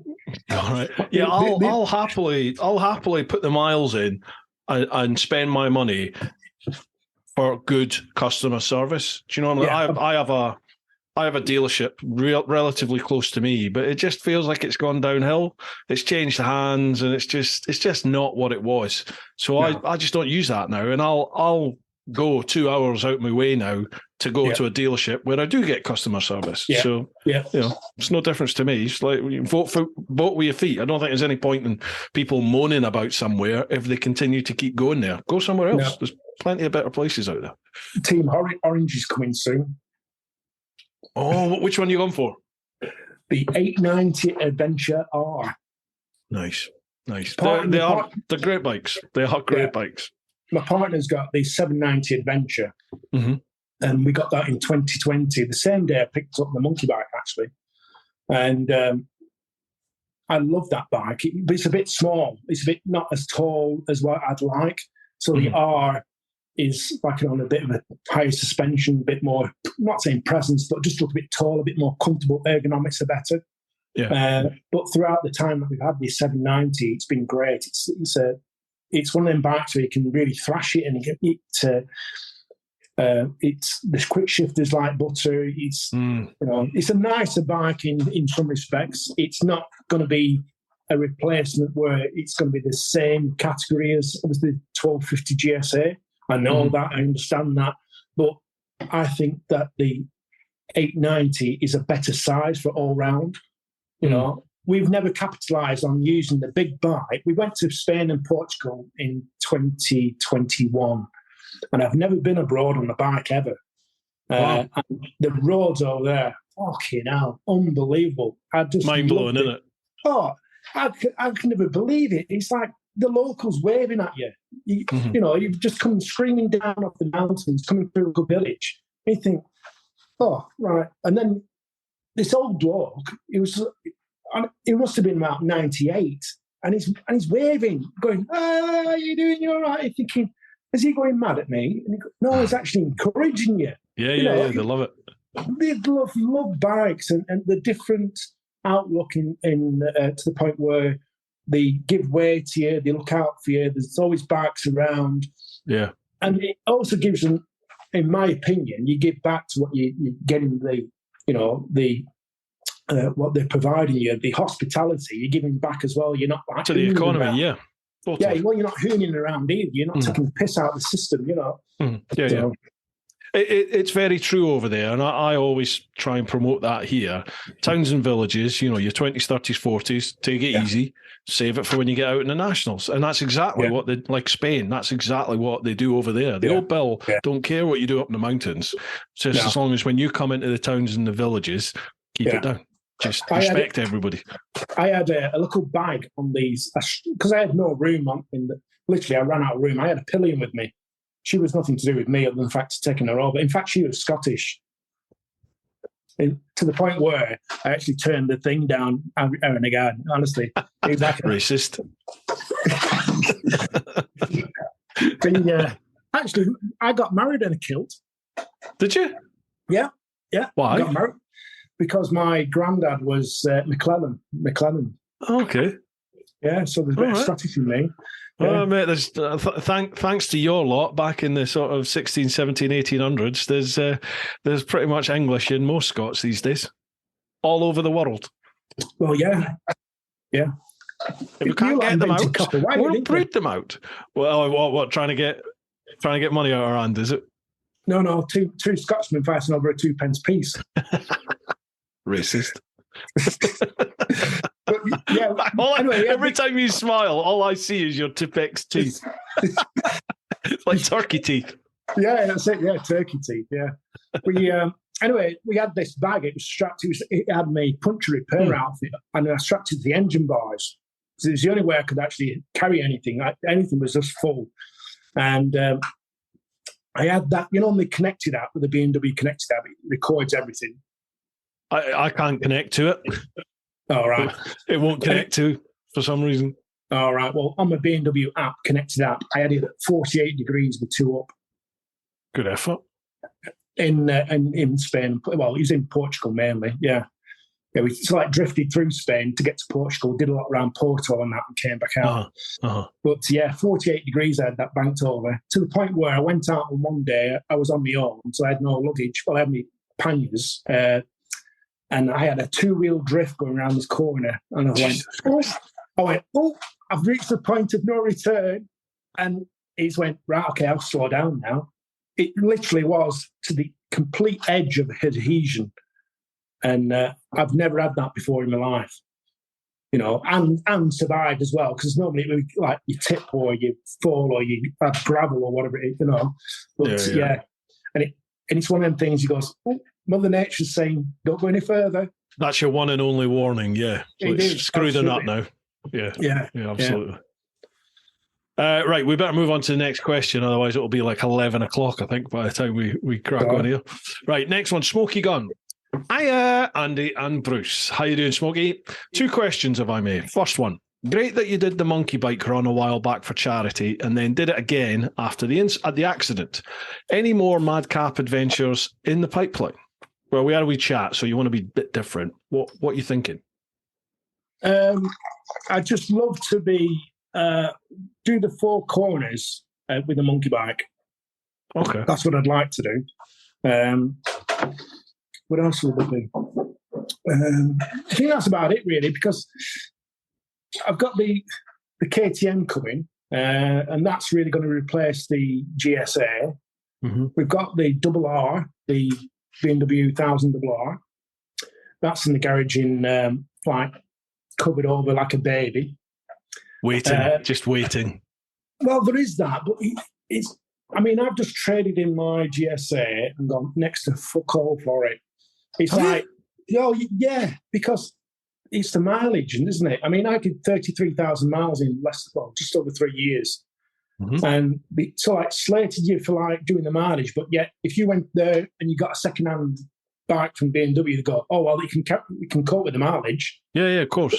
Well, yeah, it can cope with the mileage, but when you come to part exchange, you're saying it does. Do you know what I mean? You get ping for it either way. So what did you have on it? 30 odd. 34,000. I'm just thinking because my bike. One B&W dealer offered me $8,500 for it.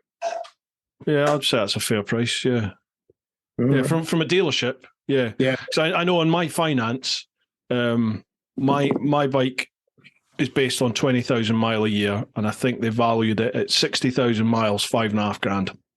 I think, or just under $6,000 when I took the finance out, and it's going to go back. It's going to go back with. I've got about 40,000 on her at the moment, so she'll go back probably 10, 15,000 mile under that 60,000 when it goes back. So I should get a little bit more, but then I'm going to have to keep hold of her for a wee while longer, waiting for this new. Well, I'm going to wait for the new one and see what the new one's like. That's exactly what I've been waiting for. I was hoping that it was going to be the beginning of this year. And obviously it hasn't materialised, so the timing was right. If they had that new one out now, right? If they had that new one out now, I would have probably swapped it in the big GSA for the new 1300. I would have definitely done that. I do think though as well that I don't get the full value of what the bike can do. You know, you do see these people, you go around to, not saying bike meets, but you see people on the road, you're thinking, I'm a big GSA, and all they're doing is going to Starbucks back. That's a fact. That's what people do. And but they're happy. Yeah, but they look pretty and they look like clean, you know, and then my bike's full of shit. I mean, your bike, if I remember rightly, you don't really clean your bike much, do you? About 3 or 4 times a year she'll get a wash, whether she needs it or not, Yeah, well, I was getting to the point of like that at the end. Like, I just couldn't be arsed washing it because, you know, but when it first got it new, he's like out there polishing it, cleaning it. And thinking, every ride, yeah. It's like, I can't be arsed with this. I just want to ride the thing. And that's the whole point. I just want to get on my bike and ride. And that is the philosophy of everything. It's just a case of getting on the bike and going out for a ride, you know. That's what I look forward to, not cleaning the bike, not like looking how pretty it is, but then it's the worry at the end of the term that, your bike's worth less, you know. Do you know how many miles I only put down 4,000 miles I was doing a year? Well, that's why then. That's why. It's part of the reason why they're giving you so little. So you need, in the finance, you have to say to them a realistic amount of miles that you're going to do, which is why I had to put the maximum they'll give you is 20,000 miles. But back in the day when I, used to ride in and out of work every day, I could easily do 40,000 mile a year. So they just don't cover that on finance. You just have to swallow that at the end and pay that massive penalty for it. Yeah, like I hear this sort of argument from people all the time. Oh, you're not, that bike can do so much more, and you don't do this and you don't do that on it. Not directed just at me, but other people riding other different types of bike. But I just think, fuck it, like you buy a bike because you like that bike, and who. Like, I couldn't give a toss if people think, well, you're not taking that bike off-road, or with my Gixxer, well, you don't take it on a racetrack, or you'll never take it to 186 miles an hour, so what's the point in you having a bike like that? I don't care. I'll like the bike, and I'll ride that bike the way I want to ride it, and it's nobody else's business, and no one else should ever worry about how I'm riding my bike. Do you know what I mean? It's an individual thing. It's just... I just kind of think people get really het up about what other people are doing. It's like, don't worry about other people. Just, are you happy doing what you're doing? Lovely job. They'll be happy doing what they're doing. Just, why can't everyone just chill? Yeah, just chill. Agree. Yeah. Do you know what I mean, though? Yeah, I do. Yeah. The other thing was riding the bike. When I got my big bike test in 2003. I had a Honda. I bought a brand new Honda CBR 600F, and they delivered it the week before I even passed the test. Well, that went down well, didn't it? Because I went to work on the bike. I thought, I'll go to work on the bike, even though I've not passed my test yet. Oh no! Just to get the practice in, because my test is coming up in a week. That's fine. Honestly. Fucking not disaster, but it was funny in a way, because I came down this hill going to work, coming to Preston, and it was a sharp left-hander, and then it came up onto the flyover going over the river. And when you get another car coming next to you, you think, look at this bastard here, he's going to pull in front of me. He's not coming in, he's not coming in, he's not coming in. And then when he comes to the corner, going, shit, I'm going too fast, and I've got to turn as well, and I've got no skills whatsoever, right? Literally, I hadn't passed my test. I had no L plates on. And you're not insured. Yeah, but I went up the embankment, right, through these trees, through the grass, came down and then joined the road and then carried on to work. And then where the BMW dealership is in Preston, we had to go through the car park where all the customers are to park the staff cars at the back. So I'm coming through and I'm thinking, what are they all looking at? You know, hello, yeah, hello. When I stopped, I only got a tree stuck in the back wheel, and I dragged this tree from where I come through these all the way around Preston to get to the dealership. But thank goodness this test is on Saturday. Oh man. I had a brand spanking new GSX-R 600, perfect first bike. I had one of them sat waiting for me at the dealership when I was, just waiting for me to pass my test. And I failed my test the first time I sat it. I put my foot down in the U-turn. So like I had to phone up the dealership and go, I've failed my test. Can you hold on to this bike for like the next test I could get was like 2 months, 3 months down the line. Yeah. Can you hold on to it? And they were like, oh, okay, yeah, we'll do that for you. But as luck had it, I'm not entirely sure if it was all kosher how we did it, but a mate of mine went, I've found you another test. So you've got a test in like 2 weeks, 3 weeks, whatever it was. He was just like, right. And I'll tell you off air at some point over a beer how we facilitated that. But I sat the test the second time and passed it. It was like straight to the dealership on that bike. Yeah. Oh, man, awesome. I had that bike 3 months, and I part exchanged it for the brand new CBR 600RR, which is a completely different bike to the CBR 600F. The F was like comfortable as. I had my missus on the back, and we did a wheelie by mistake. And like all you got in the back was a big kidney punch, you know what I mean? And then the 600RR, you had a pillion thing on the back. She never went in the back of that. But I took that to the Isle of Man. And this is another story. Honestly, my life is just full of these fucking stories. Unbelievable. I never had any mates really to ride round with. And the local place where we used to hang around was Devil's Bridge near Lancaster. Mm-hmm. It's like a mecca for bikes. So anyway, we used to go there every Sunday morning, and I met up with, there were a few lads, and you nod to and talk to and this, that, the other. And one of them I used to work with, but I didn't know him. And so we got talking, and he was with another group, about 4 or 5 lads. And this happened every week in, week out. In the final week, or one of the weeks, he says, do you want to go to the Isle of Man TT with us? I said, because we've got a place that's going. He said, believe it or not, he said, one of these lads who's coming up to this place hasn't passed his test, and he wouldn't risk it to go to the Isle of Man. I said, yeah, no problem, I'll come with you. And this is, honestly, this is truth, this. We're on the Isle of Man. I've been with him like every week for about 6 weeks, and didn't know him other than chatting bikes. That's all you're interested in, you know what I mean? Yeah.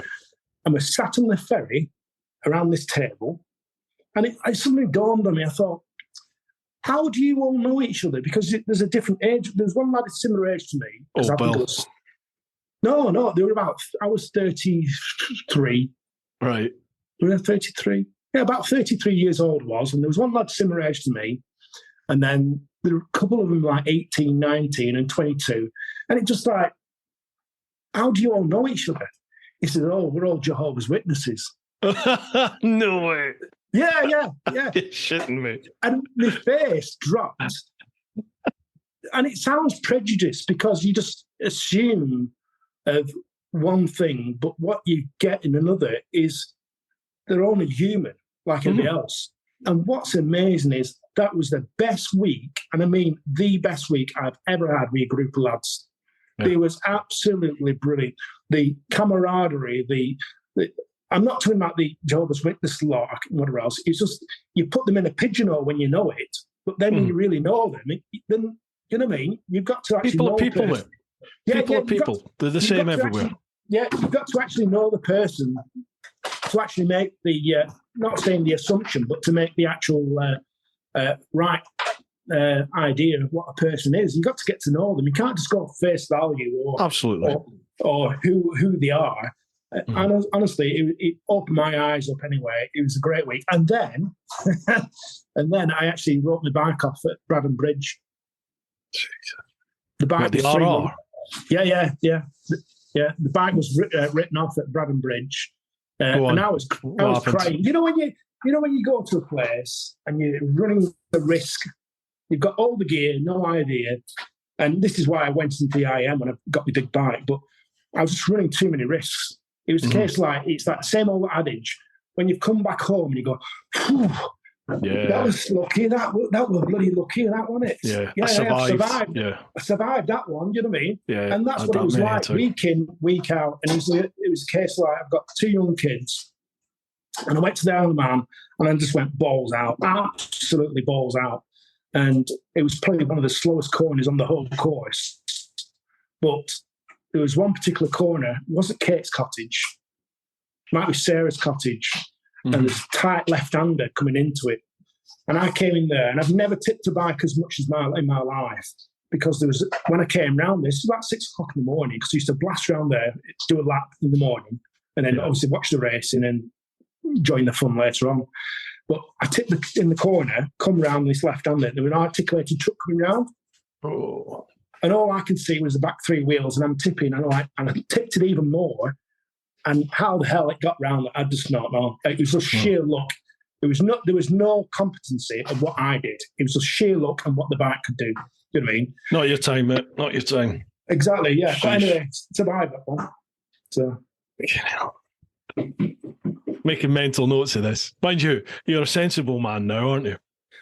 Yeah, well, this is the other thing. This is why when I got my big bike, I thought, right, I want to do I want to get proper training. And at the end of the day, I want to go to somewhere because I enjoy going there. I want to enjoy the journey to get there. Mm-hmm. Yes, I want the thrill of the bike. I want the independence of the bike, but I also want to remember it and get there and go, this is a great trip. And that's why I went into the IM and I passed the test of the IM. I did the ROSPA, and then I did my Masters as well after that as well. Nice. Good on you. Good on you. So he's all sensible now, which leads us on to question 2 from Smoky Gun, which says, having seen your naked ass riding round a field a number of times now at the odd event, does the 2 Scotch eggs in a sports sock look come naturally, or do you have any manscaping tips? You do have big, saggy balls. That has to be said. That's the only thing that's big, I think. I've got the skin. I wasn't going to say anything. I've got the skin of a man who's very well hung. Very impressive scrotum, has to be said. Yeah, apparently so, yeah. It must have been stretched over the years, I think. We'll draw a discreet veil over that. As discreet as you can be with that. Yeah. Wow. Are you going to Wildbad this year? No. Well, I'd say no, only because I've actually emailed, I wouldn't say I spoke to Richie, I've sent him a direct message, and he understands. I work nights, I work 5 nights a week, which is a killer in itself, because come Saturday morning, if you want to go out Saturday, you either have to have a rest and then you ruin half of the day, or you go straight out and then have a really good rest for Saturday night, and then Sunday morning's knackered. Mm-hmm. So I've only got so many weekends to do, and obviously the weather is dependent, and we've got so much to want to do this year. I'd want to go to we're going to try and get to a 2-week trip over to Italy this year if we can, or at least try and make it that way.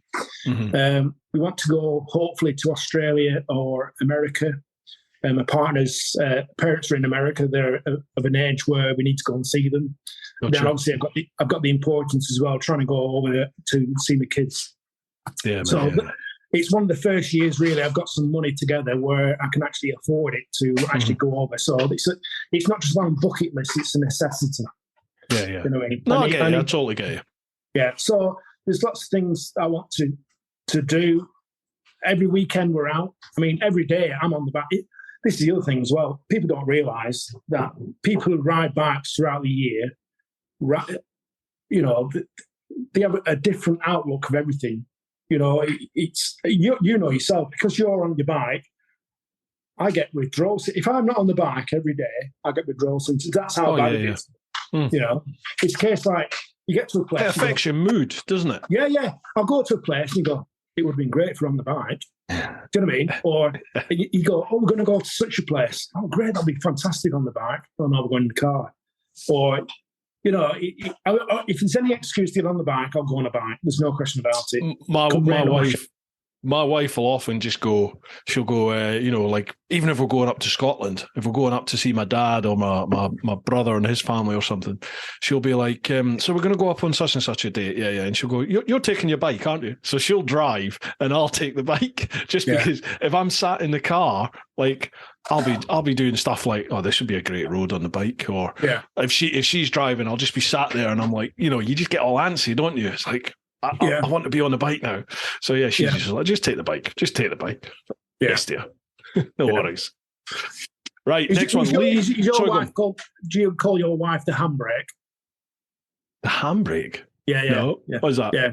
Well, it's just an Aussie term for a wife in you know, the person that's pulling the hilt onto everything. It's called the handbrake. I've got to admit, I've done well with my missus. She's as chilled out as they come. Just chilled out. Yeah, she lets me get away with absolute murder on the bike. Yeah. So she's good as gold. Good as gold. That's the only time I'll say that, dear, if you're listening.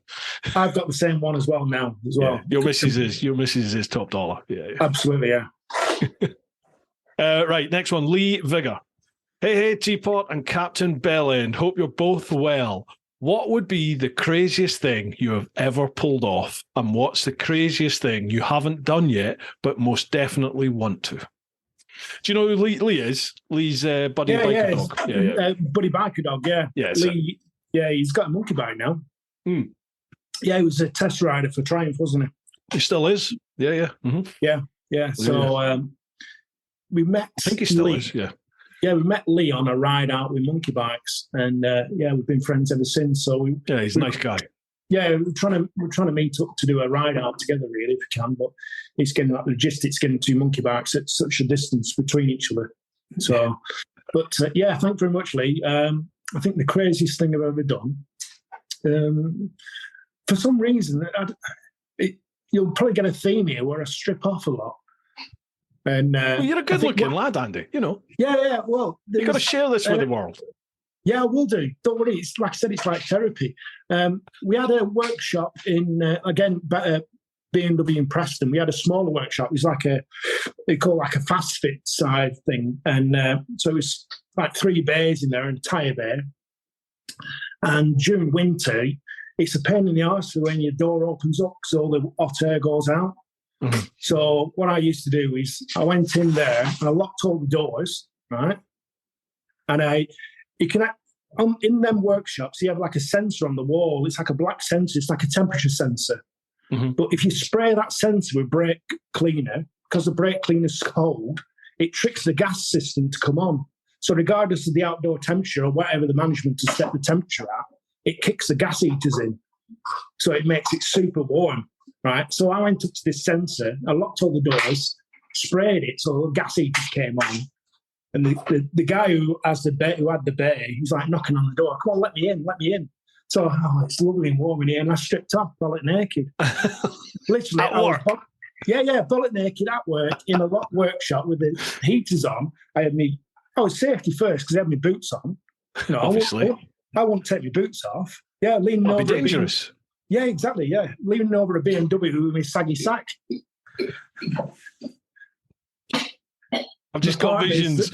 You know when you get your BMW done, and they send you a little video to show you what they've done. I've just got in my head. I've just got this vision. You imagine of you sending a video to the customer. Yeah, so here's your car. I've done this work on it.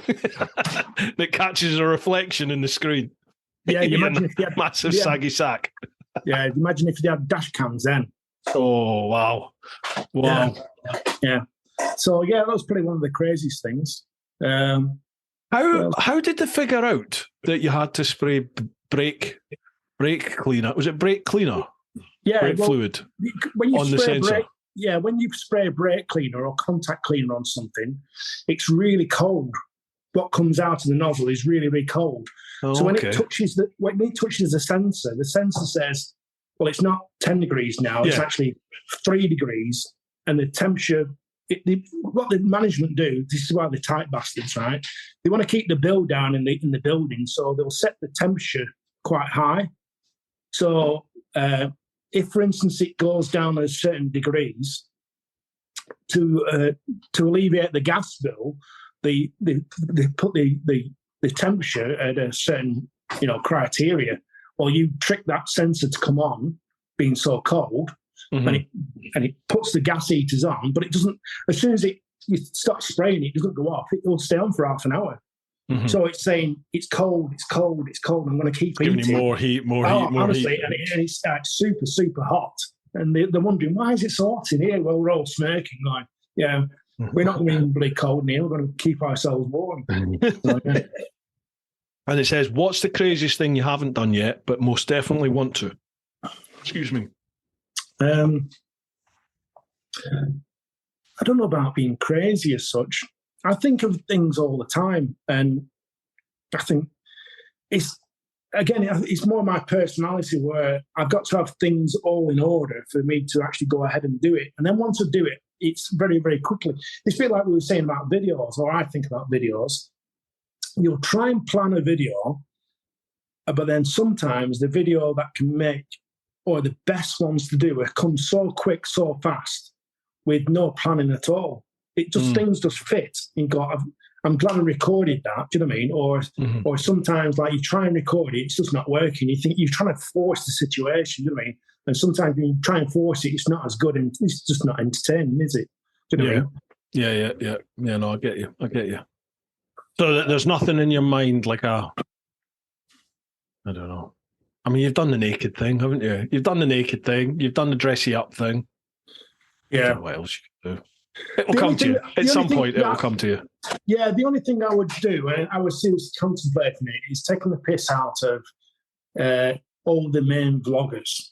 So I think that's a great idea. Yeah. So have a uniform, or have a dress code, or mannerisms, and study them, and just basically just take the piss out of them. Tongue in cheek, it's nothing like personal. It's just a case like I think what you tend to find, and you may know yourself being travelling around the world. I mean, you've not mentioned that yet. Have you been around the world? I don't like to talk about it, Andy. Right, yeah. Well, don't then. Right. And when you go around these places, what comes more apparent is the sense of humour.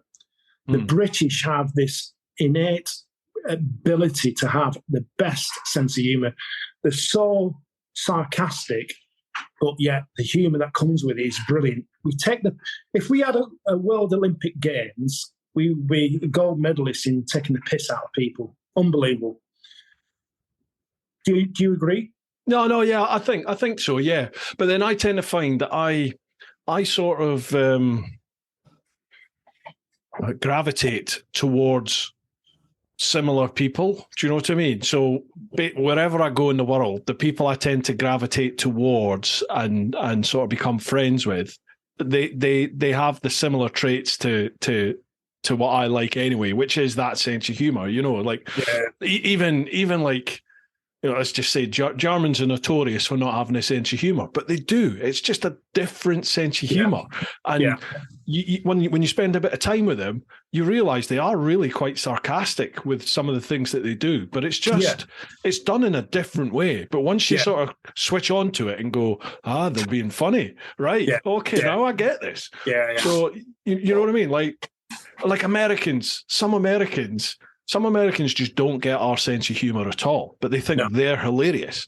And yet, like I've seen that with Joe Rogan. Some of the stuff that they do on Joe Rogan's, they think's hilarious. And I'm like, I don't find that funny. No. And then they'll play a clip of say, Billy Connolly or another British comedian, and they just don't find it funny. Whereas I'm like literally wetting myself as I'm listening to it. Yeah. So it's weird, isn't it? How different cultures have that. Yeah. They consider different things funny and different lines of thought. I'm a massive fan of Monty Python, that sort of sense of humour. I think they've just literally nailed it. Their sense of humour is just like absolute classic. I just love their sense of humour. I like observational comedy, things like Billy Connolly, where he's just telling a story. Yeah, it's the way he tells it and his outlook on it. is just, I just find that sort of stuff hilarious. Like you go to Glasgow, man. Literally, I've got a really good mate of mine, Webby, and he could read out a menu. He could read out a menu from a restaurant, and he'll have me in fucking stitches. The way he is, he's just that type of person. I think the new guy on the ground in regards to the Scottish humour is Kevin Bridges. He's hilarious. Yeah, he is. Yeah, he's taken over where Billy Connolly left off. Yeah. I like watching him. In fact, only the other week we went to watch. What was that guy's name called? Bridges, Australian guy. Went to watch the Australian guy. He's a comedy guy in the Manchester Apollo. He was funny. Jim Jeffries, that's it. Jim Jeffries. Oh yeah, he is funny, isn't he? He's a proper Aussie geezer, isn't he? Yeah. I love his sense of humour. And also, I've got into Kevin Bloody Wilson as well. Oh, man, that takes me back to my youth. Is he still alive? Yeah. He's from Kalgoorlie. He came from the gold mining town, Kalgoorlie. Yeah. Kevin Bloody Wilson. Yeah. He's like $1 Million Bogan, isn't he? He's like a proper raw, rough version of $1 Million Bogan. Yeah. You can't say C in Canada, apparently. Yeah. Hey, Santa Claus, where's me fucking bike? I remember that. Yeah. D-I-L-L-I. Yeah. I remember listening to that when I was about 11, 12. One of my mates had the cassette of some of Kevin Bloody Wilson's songs in his stand-up. Yeah. And like 11, 12 years of age in the northeast of Scotland, we used to listen to it really quiet in either my room or his room so the parents didn't hear. We were just pissing ourselves, effing and C-bombing, and brilliant. Loved it. Right, anyway, let's bring this back in. So cheers for that, Lee. Lee also says we definitely need to arrange a monkey-tastic weekend. Stay safe, both. Yeah, thank you very much. Next one, Pete English. How you doing, Pete? Fantastic. I've had the pleasure of meeting and talking with Andy. He's a very nice guy. To both of you, question one. If you could install one piece of advice in a newborn baby's brain, what would it be? Oh, I love Pete's questions. It's good to get you back, Pete. Yeah. Right. One piece of advice in a newborn baby's brain. Well, maybe one tip I always tell everyone is don't scratch your ass with broken glass. That's one tip. I would have thought it's common sense, but some people would probably need to know that. In a baby's brain, I would say be the most open you can to everyone's opinion and make your own opinion. Bring yourself to your own opinion by having as much information as you can. Don't be so narrow-minded with everything. Do you know what I mean? Yeah. It's quite deep in such way, but I think over the last few years, certainly, my mind has changed. I don't want to get political, but my mind has changed a hell of a lot about being much more open. You've got to question everything. To the point even like you have a child, and I think the best person to bring that child up is a parent who can give them life skills, not necessarily through education at a school. I think you get more life skills being in life rather than in school.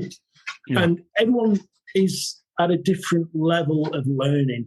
You can't all be at the same level of acceptance about, because learning is just remembering, isn't it? You know what I mean? If you're shit at remembering something, they say you're crap at learning. It's not the case that you'll have other skills. You know what I mean? I don't think it's all about education and getting a degree and getting a master's in this and A levels or O levels. And let's just be a broader aspect. I mean, I always say as well. I'm going off a tangent maybe, but I always ask people, what's the most important organ in the body? People will say like, it might be the brain, it might be the lungs, it could be, your blood, or it could be your bones. No, it's not. It's your arsehole. That's the most important organ in your body. And if your arsehole doesn't work, nothing works. So don't look at people who may well be cleaner to think that you're better than them, because at the end of the day, if that cleaner didn't clean at this office or this workshop or what it may be, nothing will get done. It'll just turn to shit. You know what I mean? You treat people with humanity.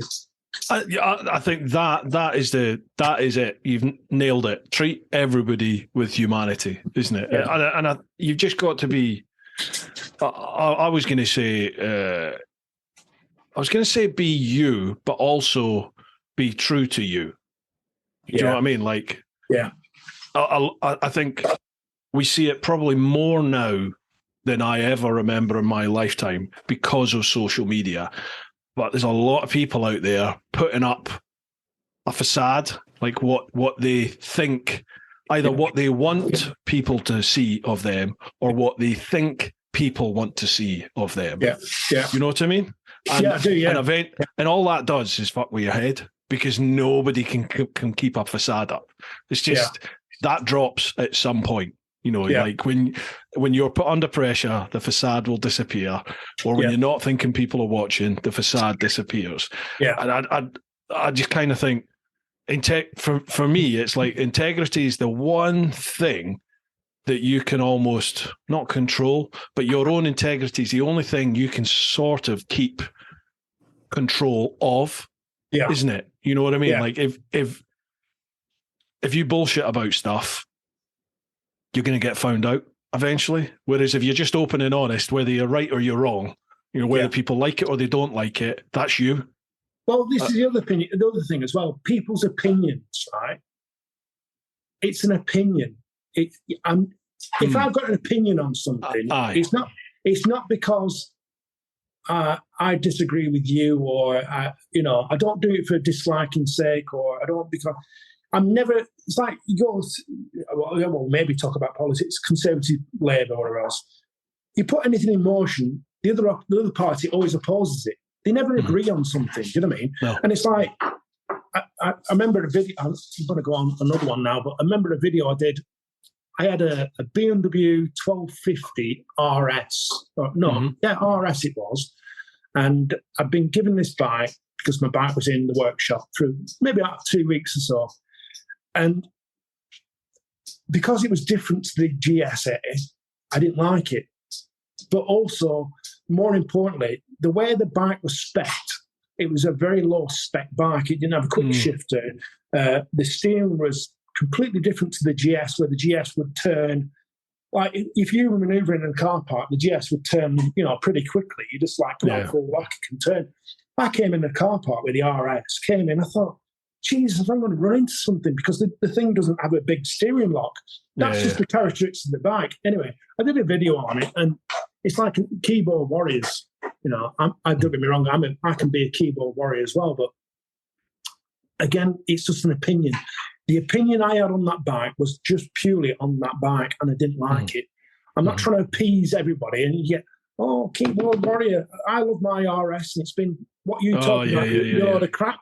Yeah, I'm the first one to admit I talk a lot of crap, but at least what I'm talking about, a lot of crap, is just an opinion of a bike. It's what you think. It's what you think. Yeah, exactly. It's just what I think at the time of that particular bike, that way it's spec'd. And I've said all along that particular bike could have done with bar risers to bring the bars up close to you, because I was stretched quite a fair way over the tank.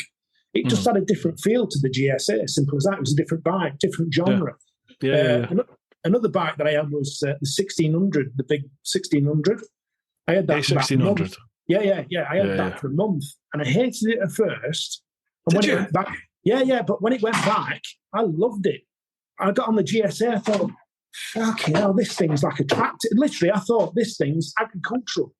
Compared to that sleek, smooth, it sounded like a fast as hell. Oh, it's so quick. I'll tell you a little tale as well with that. Should have said I was doing $1.30 on the motorway at 3 o'clock in the morning, and on my own, just going back home. Nobody on the motorway at all. Nobody on it. And literally, this BMW came next to me, unmarked, and put his lights on. Like, they scatter like this. Yeah. I thought, shit, that's it. Job gone, license gone, in jail, glove up my arse. It's unbelievable. Anyway, he just put his thumbs up, and I put my thumb back up to him and backed off a bit. Anyway, he pissed off one way, and I went the other. I thought, thank you. You're lucky. You are lucky there. Thank you. It was, but when you, sometimes people, I mean, Clarkson's classic, he says, there's never been, I'm not being controversial when I say this, I'm just saying fact. You can't kill yourself if you're going in a straight line round the corner and you don't hit anything. It's the fact that if you do hit anything or you come to a sudden stop, you will hurt yourself. You are putting other people in danger. But I'm not condoning speed, but it's inevitable that, I speed. I don't, I'll speed when it's relevant. But again, you enjoy the nationals. But what my priority of speed now is completely different when I was 30. Mm-hmm. When I was 30, I was reckless. Mm-hmm. Now I'm 50, I'm actually more, calculated. Mm-hmm. And I've got the skill set probably to deal with it better. I must admit, I don't think I've got the same reaction. Yeah.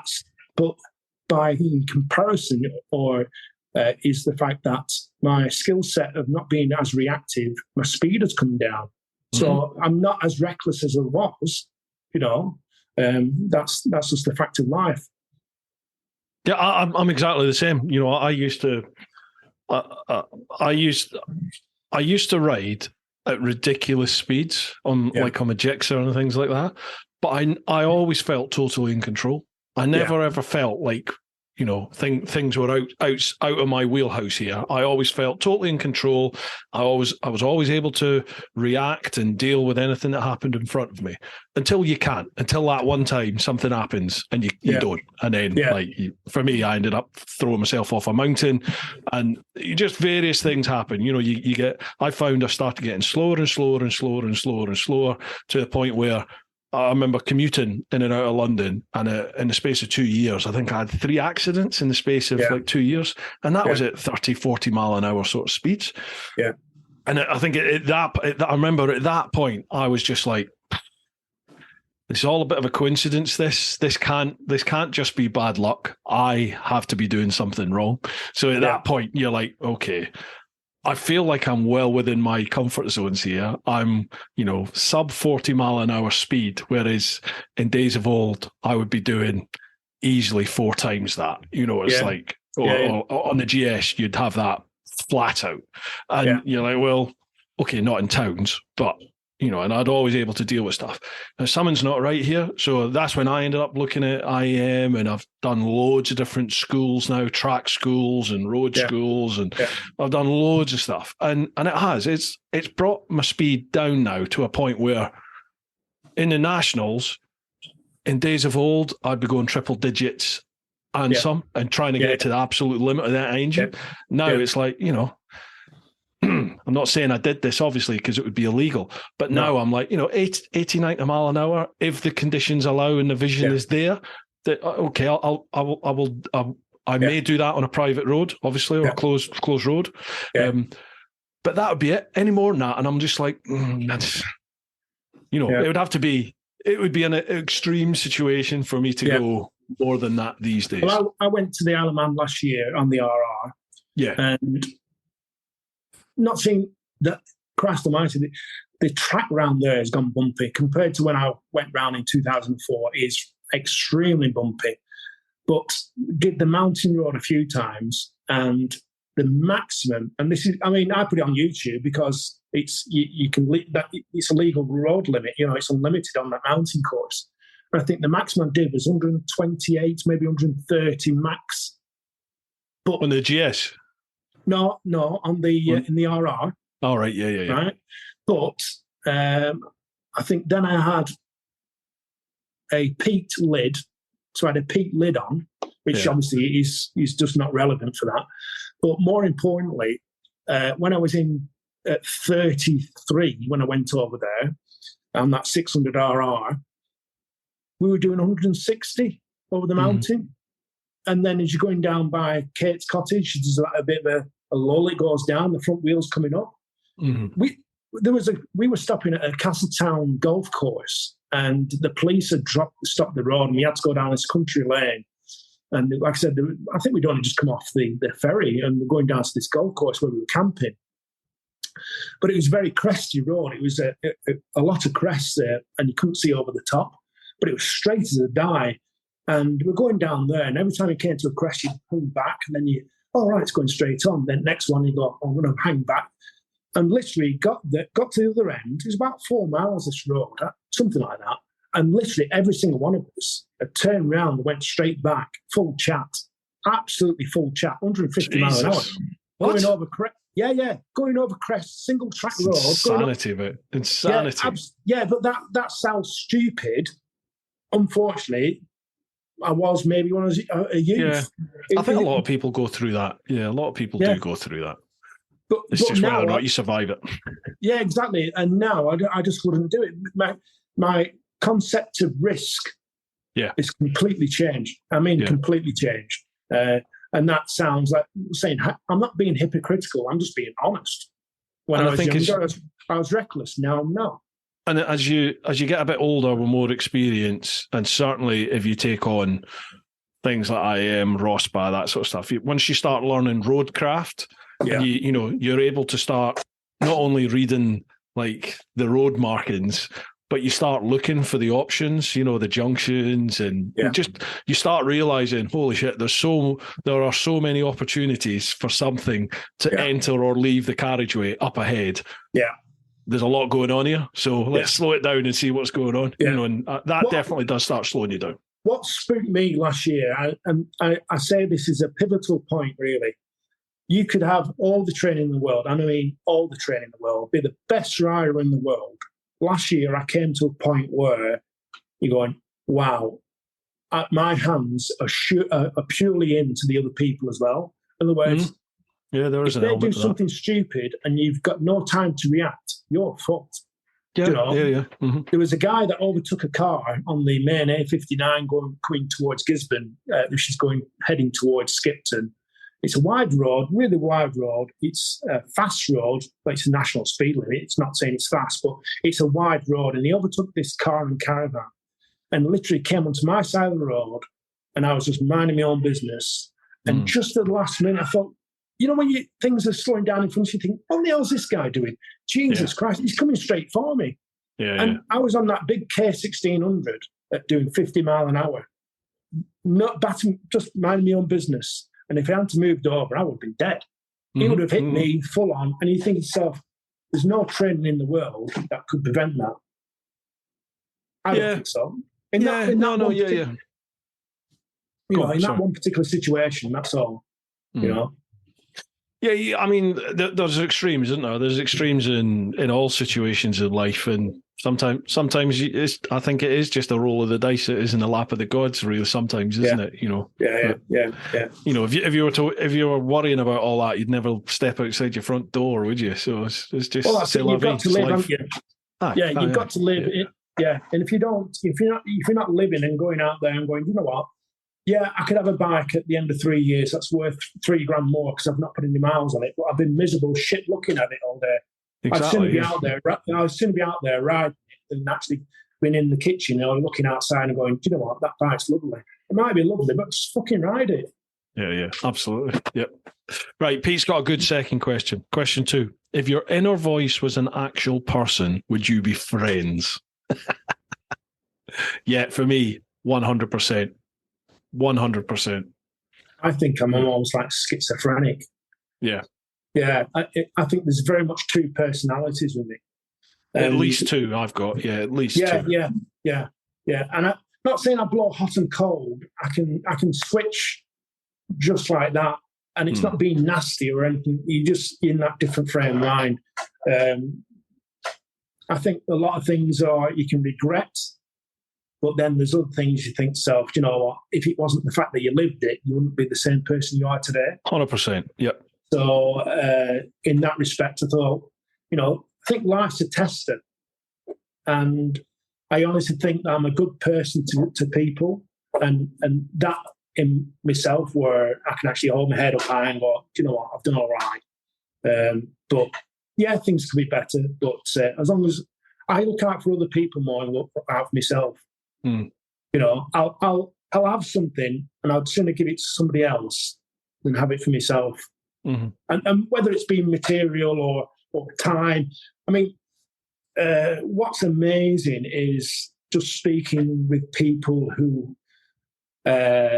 you can listen to their story and can be humbled by them, and they think that they're not important or else, but yet they are. And just to listen to people's stories, like I said to you before, it's to start having that ability to actually listen to someone. I think it's a great gift rather than dismissing it and, oh, you're not important, I'm going to move on to this person. You know what I mean? I give my time to everybody, and I'll give more time to people who I think that are more, not saying vulnerable, but in a position where they don't think that they're worthy, and yet they are. Do you know what I mean? That's empathy. You're obviously a very emphatic. Is emphatic the right word? You've got a lot of empathy in your character. Yeah, for sure. Yeah. Definitely, I mean, I get that on here on this podcast. I stand here and week on, week out, and I listen to people tell me their stories, and fucking hell, there's some just incredible people out there. They make me think sometimes when I listen to some people's stories, and I listen to their attitude towards life and the kindness and generosity which they just live by and they show, and I'm just like, fucking hell, you're so much of a better person than I am. You know what I mean? It's like I like to think I'm quite open and I'm friendly, and I'll do what I can for people. And my phone's always on, my door's always open, whether I know you or not. If I can help, I'll do my best. But some of these people, like, they're just angelic, almost, or they have. Like, I had this guy Dylan Wickrama on the podcast last week. I don't know if you've heard that. He's this guy from Sri Lanka, lives in Switzerland now, and he was riding around the world, and then he got to the Darien Gap. The Darien Gap. So it's basically 100 miles of impenetrable jungle between Panama and Colombia. Yeah. There's no road. So to get through that on a world trip, you either fly over it with your bike, or you put your bike on a boat, like you can get a yacht or something and do like a party boat for 5 or 6 days. He decided he wasn't going to do that. He wanted to try something else because he didn't want to be a sheep. So he decided he built a raft out of some oil cans and with some help. He was a mechanic. So with some local help, he fabricated and welded like a metal frame with the iron, with the oil cans in there. Then he put bamboo over the top to make some form of deck. Then he got his GS and he fabricated some sort of crankshaft system to a propeller, and he used his GS as an outboard to power the propeller. And then a guy that he met in Panama acquired a yacht sail one evening. And then because the Panamanian authorities, they changed the conditions to do with visitors, or they'd cottoned on to the fact he was there and he was going to be leaving soon. And I think he was in the country illegally anyway. He hadn't been stamped in. So he did a runner during the night. So basically this guy just turned up with a sail and said, there you go. So he's just gone straight out into sea. He ended up he didn't go Caribbean way where everyone else goes. He went to the Pacific, and he ended up, like, his bike broke down and his navigation all fucked up, and he basically ended up being adrift in the Pacific Ocean, heading out towards the Galapagos Islands. Next stop, Australia, if you miss them. And he has this beautiful outlook on life. He basically said, when you think you're at the road's end in life, because a few times he thought he was going to die, and I just accepted that, and that was that. He was like, when the road ends, you can always build a raft. And it was just like, holy fuck, what an attitude to have towards life. It's never over. He's like, there's always one more thing you can do. And that's the attitude he's just always had in life. He had a really rough childhood. His father was murdered in Sri Lanka, and they basically him and his mother and his family were on the breadline, and they all had to work to bring money in because they were just destitute and living on the streets. And this guy's dragged himself up from there to the position he's in now, and he's still got this incredible positive outlook on life. And he's the nicest person you'll ever meet. Not a bad word to say about anybody. No.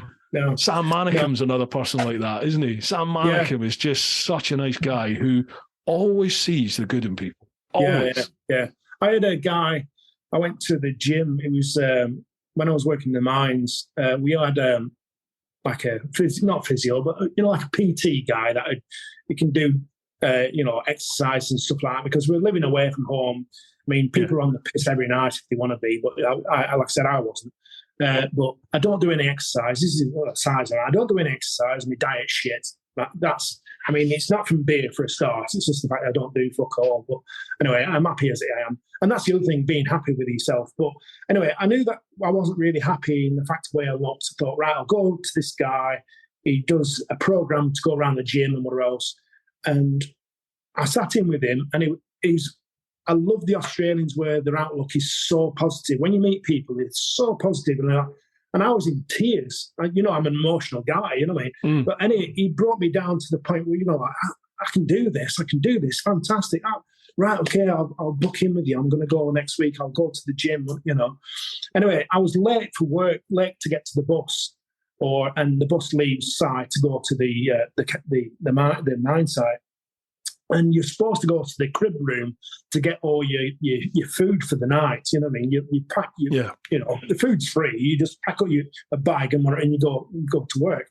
I didn't have time to do that, so I got straight on the bus.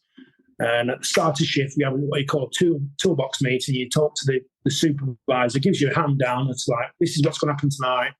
This is what the medics are doing tonight. This is what support we've got tonight. This is your work, etc., etc. Any issues? Yeah, can I have a word with it? Yeah. I've got not any food yet because I had to come from the gym. And there's any chance for me to go back to camp and get some food? And this is the kicker. This is an absolute kicker. He just turned around to me and went, well, you won't fucking starve, will you? And he's going, cheers. Right, okay, thanks. Yeah, I know I'm big, and I'm not saying I'm big, but I put weight on since. But it's like it makes you where you go. I'll go to the gym. I'll go to the gym. I'll go to the gym. I'm not going to the gym. Oh, fuck it. And then after 6 months, where else you go, right, I'm definitely going to go. And you meet someone that's, come with me and I'm going to support you. You're going to do this, and you're in tears, and it's like a life-changing thing where you go, right, I can do this. I've got the support, brilliant.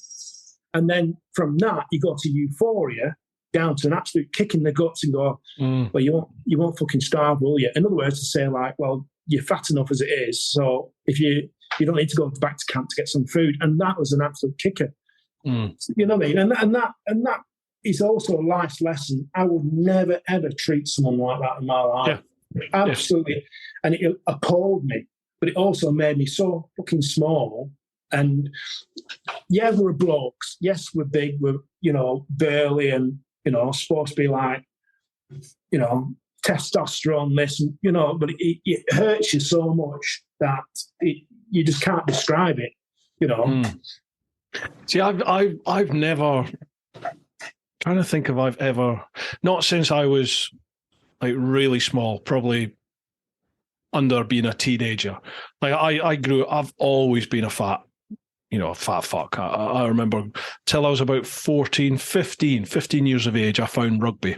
About 14, I started playing rugby. 15, I remember one summer at school, we broke up for the summer holidays, and I was a blimp. I was a Michelin man, couldn't run the length of myself. And then over that summer holiday, I started doing pre-season rugby training with the local adult rugby team. Yeah. And on top of that, we'd moved home, and I started working on a farm, but it was an 11-mile cycle from my house to the farm. And I was picking fruit all day, basically. So I would cycle 11 miles, spend all day picking fruit. I would cycle 11-mile home, and then I'd go to pre-season rugby training twice a week. And over the course of that 6-week summer holiday, I dropped about 3 stone, and I came back to school having been the fattest, most unfit person on the school rugby team I was one of the fittest geezers in the school. And to the extent where people didn't recognize me when I first turned up. And I remember you were just treated differently, from being the fat bloke to being the fit sort of trim geezer. You were treated totally differently. And then as I got older, probably into my 90s, I was about 20, 21. 21 actually. I was with my son's mum at the time, and you get complacent, don't you? You sort of, you're comfortable. And then it all went Pete Tong with her I started eating again. And then I remember piling on some weight, and then so on this roller coaster of joining the old bill to eventually, when I got back from I'll mention it now, when I got back from the world trip, I just started, I was in a bad place when I came back. So you just start eating. And then I just ballooned back up to this again, and it's like you do get treated differently by people, don't you? I think you do get treated differently by people. But in my head, I'm always just like, now I just don't take any insults people send my way. I just don't take it personally anymore, because I'm like, fuck them, I don't care. I don't know. I'm able to do that, so, but I appreciate some people can't. Make you thick-skinned in that way where it doesn't affect you? I'm very stubborn. Something I've really got to grips with is that I am a very, very stubborn person. So almost to the point where I just don't care what anyone else says. It's what I think. Yeah. So, almost to the point whereby I know I need, I'll need to lose weight. I'll need to do some exercise, but a switch needs to go in my head. But once the switch goes, then that's it. I'm doing it. Like now, I'm back rowing this year, so it's like, So I'm rowing, and I tell you what, Jesus, I feel so much better just in myself from rowing, because before that, I felt terrible, but you just have this sort of negative cloud hanging about you all the time, and it's just, I felt like I was letting myself down, and, you just feel like you're a bit of a failure, because you're like, fuck's sake, you can't even lose weight. Come on, sort your life out. That's kind of how I'd feel inside myself. I didn't need anyone else to be down on me. Can I ask you a question about your world trip? Because it's important what you just said then, because you've had that thing where you probably didn't realise how it was evolving, other than the fact of what you wanted to do and your end goal was this.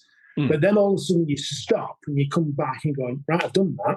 I can see why you're saying, you've only hit on it very slightly, but I pick on these little things that you went down in the doldrums because you had that euphoria of doing something completely going, brilliant. And then down to like going, right, what the fuck am I going to do now? Yeah, do you know what I mean? Massively. And that's the way you felt a bit down in that way, was it? I was really quite bad, to be honest. But then I think a lot of that has to do with I was on some medication, because when I came back after the trip to get back into the old bill to get my firearms license, because I used to carry a gun in that job. So you have to do a yearly fitness test to maintain your firearms license. Is that the beep test? It's beep test, a couple other bits, and I couldn't pass the beep test, and it's easy, it's laughable. It's like, I think then it was either level 8 or it was either 8.5 or 7.5, so it's nothing. It really is nothing.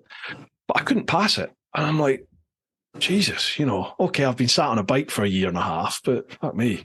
All right, okay, I'll just work. I'll just have to do some work for it. And I remember the harder I worked, the more I trained, the worse it was getting. And it was getting to the point where I was struggling to hit like level 3, which is a walk. I'm like, this isn't right. So I ended up going to the doctor, and it turns out I'd developed an erratic heartbeat and arrhythmia. And he said I could have always had that, but it's just never impacted on my life. Maybe my fitness was at a set level where it compensated for it all. I don't know. Or I could have picked it up. I got dengue fever when I was on the trip, and that may have triggered it. They don't know. Yeah. But anyway, so I was put on beta blockers and some other medication, and that really fucked my head up. Like I was properly, I would say, but I don't like to say depressed, because I think for me depression's quite a serious thing, and I don't want to take that away from anybody if they're going through it. But I just remember feeling terrible, as in I remember feeling like I had no oomph, I had no drive, I had no get up and go, I had no will really to do anything. I was just like a zombie.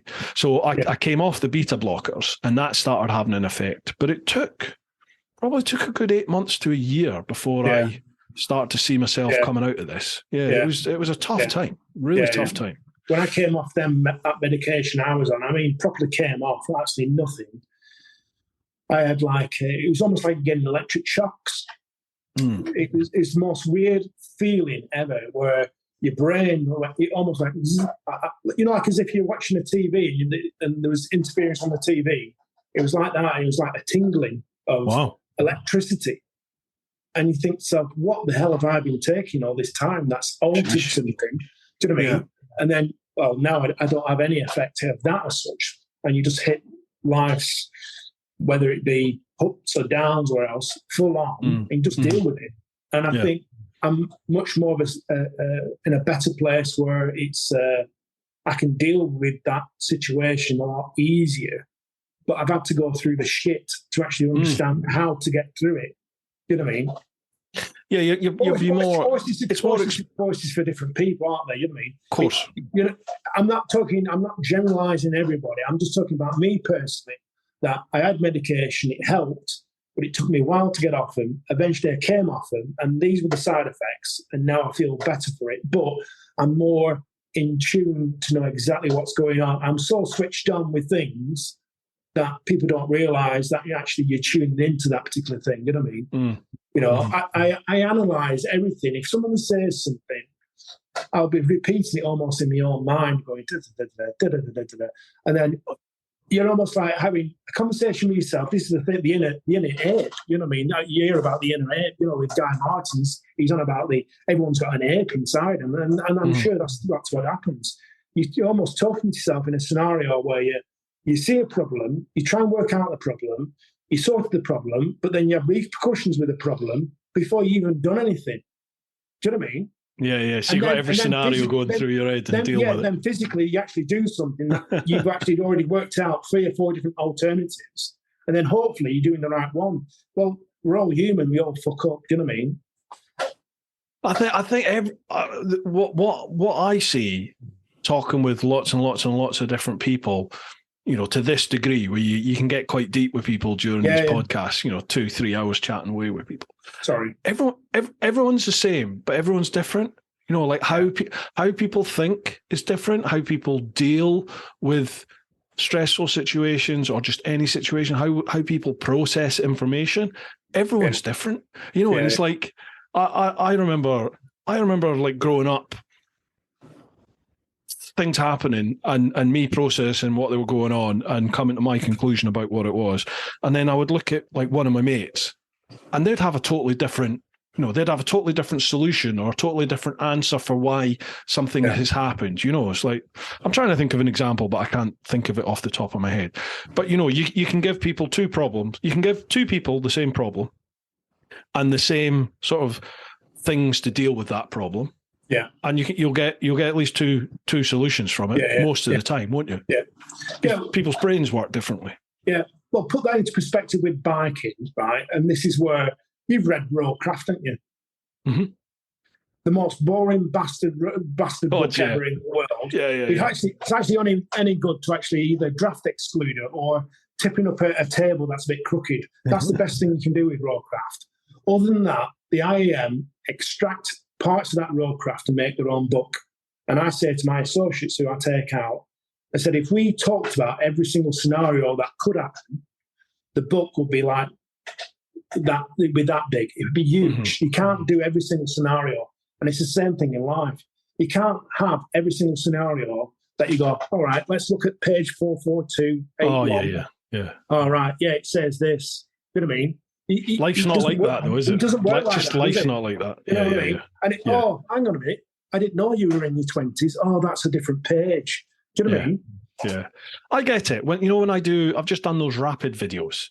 Yeah. And I knew that they would get overwhelmingly positive feedback in the comments because people, the vast majority of bikers out there, probably don't put that amount of thought into their riding. A lot of them will do it subliminally, they just do it, but they're not putting the thought into it. You know what I mean? Yeah. So like the amount of people that were just like, oh wow, especially listening to oh Jesus Christ, Ryan. Sorry, Ryan. Apologies, mate. Yeah, especially listening to Ryan's commentary. people were just like, oh my God, he's looking so far ahead and he's taking so much information in and pros. They were like, how do you do that? How can you do that? And you're trying to say to people is that you do that by lifting your vision, slowing down initially till you get used to seeing stuff, with your vision and picking stuff up with your peripheral vision and then dealing with it and processing it. But I also knew I would get the Nigels who are just like, I've been doing this I've been riding for 40 years or 50 years. And, I am a Rosberg gold standard, bloody was third knight of the second battalion of whatever, and they'll just be like, you've blurred out your speed. So you were plainly speeding and there was just no justification for ever speeding. There was one guy who's a retired copper. Oh, the most boring bugger I've ever met. I was just reading his comments and he was just like, there is never any justification to go faster than the speed limit. Never. And it's just like, oh, for fuck's sake. It's just not real, is it? Because there's plenty of people out there, me included, I enjoy riding fast, but I don't consider myself reckless. You know what I mean? Like the conditions need to be appropriate for me to use speed appropriately. And I don't think there's anything wrong with that. And if I get caught, I get caught. Hands up, fine. My problem. I've been done for it. But it's not dangerous. No, and then there's the other thing as well that they don't realise that the camera perspective is completely different to what you're actually seeing. There's, to put it this way, I've done commentary before where you're talking through what you're seeing, but your brain is actually calculating a lot more than that. It's purely the fact of how the speech comes across, that what you've seen is back there, but your brain's already done it, seen it, thought about it, calculated it, and executed something. And then for you to explain what you've seen is now impossible. So you get the core bits, and then you'll miss out loads of other stuff. And all you can do is your best what you can do at the time. But you also, it's like, say you're coming over a crest or something, and you might be doing, say, like you're doing 80 miles an hour on approach to a crest. But at 80 miles an hour on the approach to the crest, you actually roll off. Oh, yeah, it's clear. I can go. Do you know what I mean? You are rolling on and rolling off, getting that speed approach. But this goes to what you're saying. Every situation's different. Every situation's different. And you approach that same bit of road 10 times. You might ride it 10 different ways because, you might be more tireder, more fatigued one day when you go to it. And then another day you could be firing on all 10 cylinders. It could be a bit damp one day. It could be pissing down with rain. It could be quite cold. You maybe just not feeling it one day, and the next day you're totally feeling it. You are dialed in 100%. It's always different. It could be more traffic one day or less traffic the next day. It's totally different. I did a day out with Rapid locally around Yorkshire. That was quite good. But I've also been out with the examiners as well. And what's ironic, I'm not saying about being, how do you call it? I'm not calling them two-faced but they're just like us. An examiner who rides a bike. Some are. Yeah. Like to ride their bike. And to the point where you come up from a test and go, right, okay, let's have some fun. Really? Are you sure? Yeah, let's have some fun. Okay, no problem. Let's have some fun. And you know what? It's like that yin and yang. You can have the fun and it's calculated, but then you can be reserved and under the caution of actually going, no, this is where we're going to be. This is our criteria and we'll fit in that.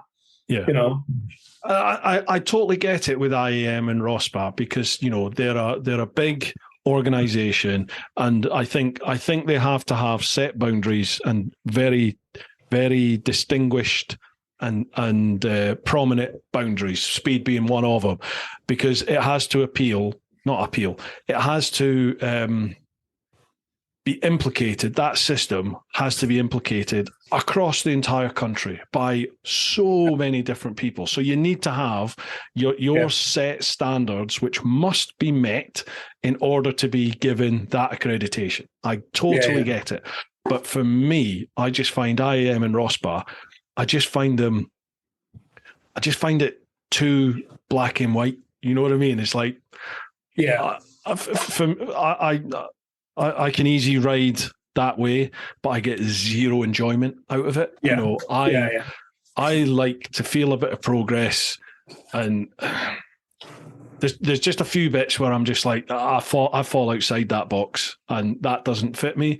Where things like rapid, that is me, because they'll take the whole roadcraft, they'll take the whole system, and then they'll work that based around you, how you ride. Yeah. But again, I know that's not everybody. Some people like the sort of constraints of IM Rospa. They like that, and they like the whole club feel and the community feel. Totally get that. Take nothing away from anyone. That's your cup of tea. That's your cup of tea. And at the end of the day, you're going to be a safer rider, because if you implicate roadcraft into your riding, you're going to be a safer rider than you would be if you didn't. So completely agree. Yeah. Anyway, right, okay, we went off on one there. Sorry. I can't even remember what the question was. Inner Voice was an actual person. Would you be friends? I think I would be, but like we just said, I've got at least two sides of me, if not umpteen different ones. Yeah, and I don't always get on with my inner voices, but I think they keep me on the path that I want to be on at the moment. I think. Yeah. Yeah. I think we'd be more like family than friends. Sometimes we'll get on, sometimes we won't. Yeah. Right. Keep up the great work and live your life. Cheers, Pete. You too, pal. Right. Paul Sparrow. This was the first question. Oh, he's got a couple of questions before he asked the one about the black dog tattoo. Yeah. Paul Sparrow. Hi, Bruce and Dad.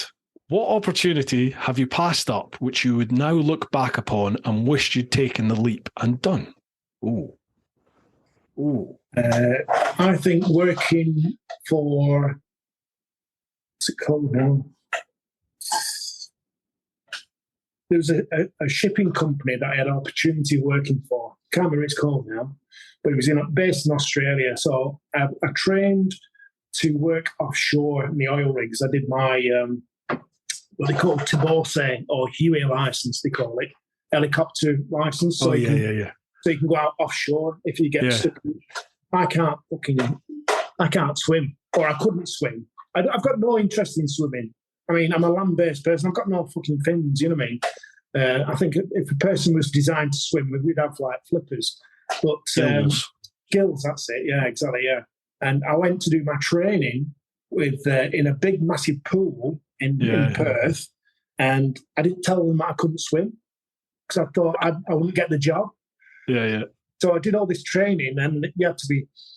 You go up in stages where you sit you in a cage and you dip you in the water, and then you just come out through this window, but there's no window there. And then eventually they put the window in, and they put the seatbelt on. And as you gradually go more and more, they put the seatbelt on, they put the window in, they put the door in, and then they turn you upside down and dip you in it. Yeah, my dad did it. Yeah, and then you've got to get out. Well, I did that, and then I got stuck, and eventually I got out.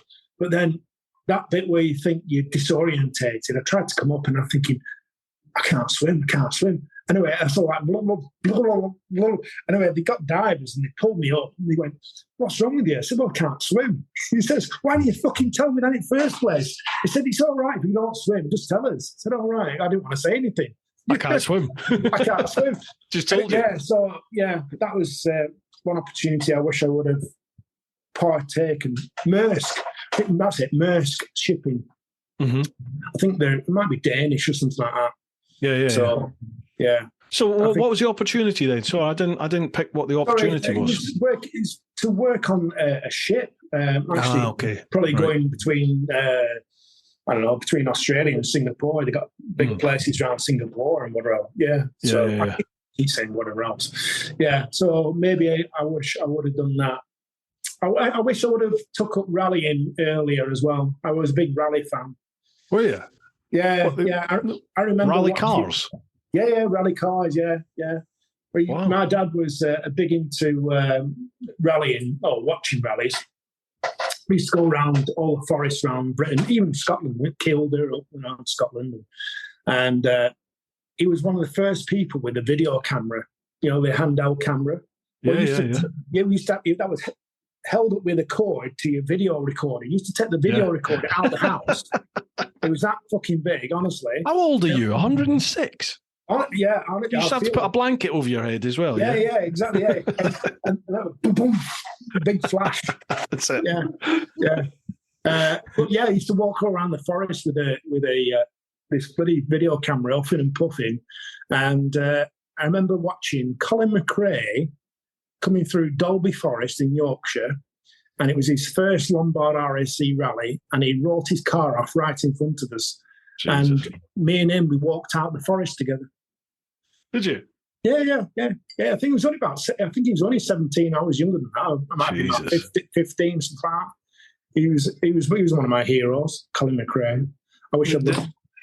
The skill level those rally drivers have is just nuts, isn't it? Unbelievable. Yeah, unbelievable. When you watch what they do in the cars, and you're just like they're setting themselves up for corners 2 or 3 in advance. Yeah. Insane speeds. And they've gone even faster now. I mean, they banned the Group B cars in 1986, I think, where they banned them. But now I'm sure they're going faster. They must be going faster, and the roads haven't changed. Pardon me. No, absolutely not.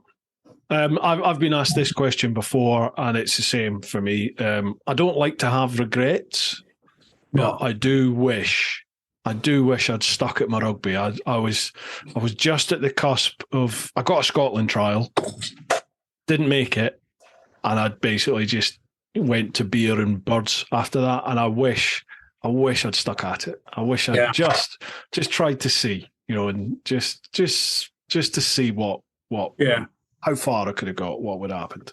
Because I lived and breathed rugby pretty much up until that point, and then after that, it just disappeared. Then, I wish maybe I would have gone down the route of working with wood rather than mechanicking.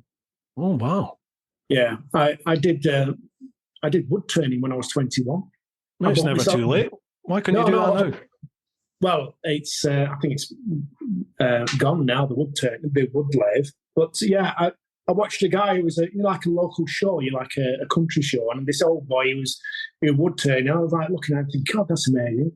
Anyway, I got talking to him, and I bought a lathe, and I ended up doing this wood turning stuff. And I didn't have a workshop. I just my wife or my girlfriend at the time, her dad had a small holding, and we like 16 acres. But he had in his barn an old flat wheelbarrow, and he used a ratchet strap to ratchet this wood lathe onto it, and that's how it worked. So I was doing this bits of stuff, and I went on a course in the Peak District. In fact, Richie Vida will know this. It was near Tideswell, Millersdale, it's called. So Richie might know that where it is. And anyway, they had a big wood turning place there at school. And I went there for 2 days, but I couldn't afford to stop overnight. So I just went there and came back, and went there and came back.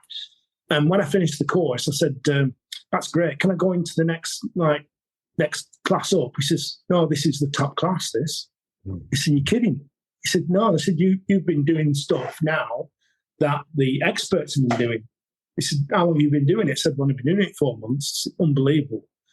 But again, it's down to the tools. I know bad workmen shouldn't blame the tools, but it makes a massive difference. If you've got the right tools, you do an amazing job.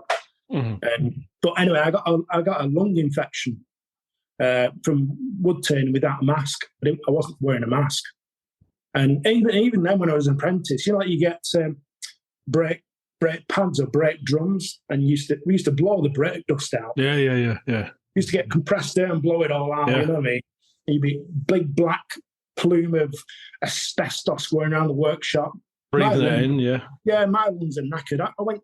Every time I went for a job in the mines, used to have to refer me back to the doctor because my lungs were 76 years old.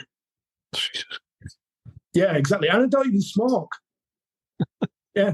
So I'm gonna have another cock ring up. Yeah. Whose is that one? That's Pete English's up. Right. Paul says, Heather asks you both, what bike is your next bucket list ride, and which part of the world would you like to ride them in, and why?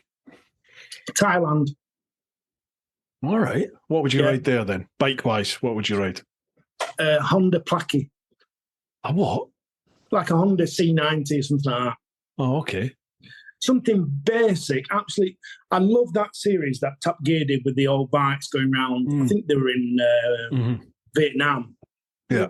Yeah, I'd love to. It was Vietnam, yeah. Yeah, I'd love to go to that part of the world where there's fuck all, but yet the people are so generous to give you, they'll give you their last dime just to make you happy or to make you feel welcome. You know, I think that people give up. Like I suppose we're coming back to the same old thing, where people don't judge you just because you're a Westerner and you're British or whatever you are, or by the colour of your skin or how much money you've got, whatever bike you're riding. They just appreciate that you're there and you're sharing their hospitality. And I think that'll bring you back to the basics of going, do you know what, all this stuff that we've got brings you into the point where you don't need that much to be happy, you know? And I think that in itself were just basics, go Thailand, tropical, you know, go from town to town and just do tracks and trails. I'd love to do that. Absolutely love it. I think for me, bucket list ride. There's no bikes out there that I'm just like, oh, I've got to ride that. That's the one I've got to, you know, that. Yeah, I don't have a bucket list bike. I've got bikes that I've really, really enjoyed riding. I'd like to go to Invercargill as well in New Zealand to see Burt Munro's museum. Do you know Burt Munro? No. You've never heard of Burt Munro? Sounds like a geezer down the pub. He's a Kiwi guy that went to the salt flats in America to do the land speed record on his old Triumph Bonneville. What was that actor called that did it? Anthony Hopkins. Anthony Hopkins did a film. It's called. I don't know if the film's called Burt Munro or something like that, or it's called. It might be called The Fastest Indian or something like that. I think it's called. I've heard of The Fastest Indian. Yeah. Yeah. Well, yeah. Sorry, it wasn't Triumph. It was the Indian. Yeah, he was a great geezer. That an inventor, an absolute. Not saying top of his game. He came to the salt flats with a busted out homemade bike with 1920s tyres on it and tried to do the land speed record. And all them boys over there are going, "No, mate, it's not safe. You can't ride it." Well, he says, "Where's all your tread gone?" He says, "Well, obviously the high speed tyres. I've cut all the tread off." So he cut all the tread off to make them high speed tyres. He said, "So yeah, I'd like to go to Burt Munro's museum in New Zealand." Oh wow, yeah, that'd be interesting. Yeah, there's oh God, what's the name of the museum in America? There's this massive. I think it's the biggest private collection of bikes, and he's got cars in there as well. What is it called? It's near Atlanta. I think it's in Georgia. I went there on the trip. I've totally forgotten the name of it. But he's also built, this guy, obviously he's minted, he's also built a circuit, a racetrack in the grounds of this museum. And it's got all the best corners from all the different tracks around the world. And he's got it there. So they do track days and they'll have races there as well. Yeah. But it's an incredible museum when you go there. Yeah. He's got motorbikes that are steam powered right up to like current cutting edge technology, MotoGP bikes, just all different stuff. It's an amazing place. That's where BMW get their inspiration on for the next 1300, isn't it? What? Stick coal powered bikes. Coal powered, yeah. I'd also like to meet and speak to Alan Millyard. I love his stuff. Oh, yeah. He's TMF's friends with him. I know, yeah. TMF's friends with everyone, though.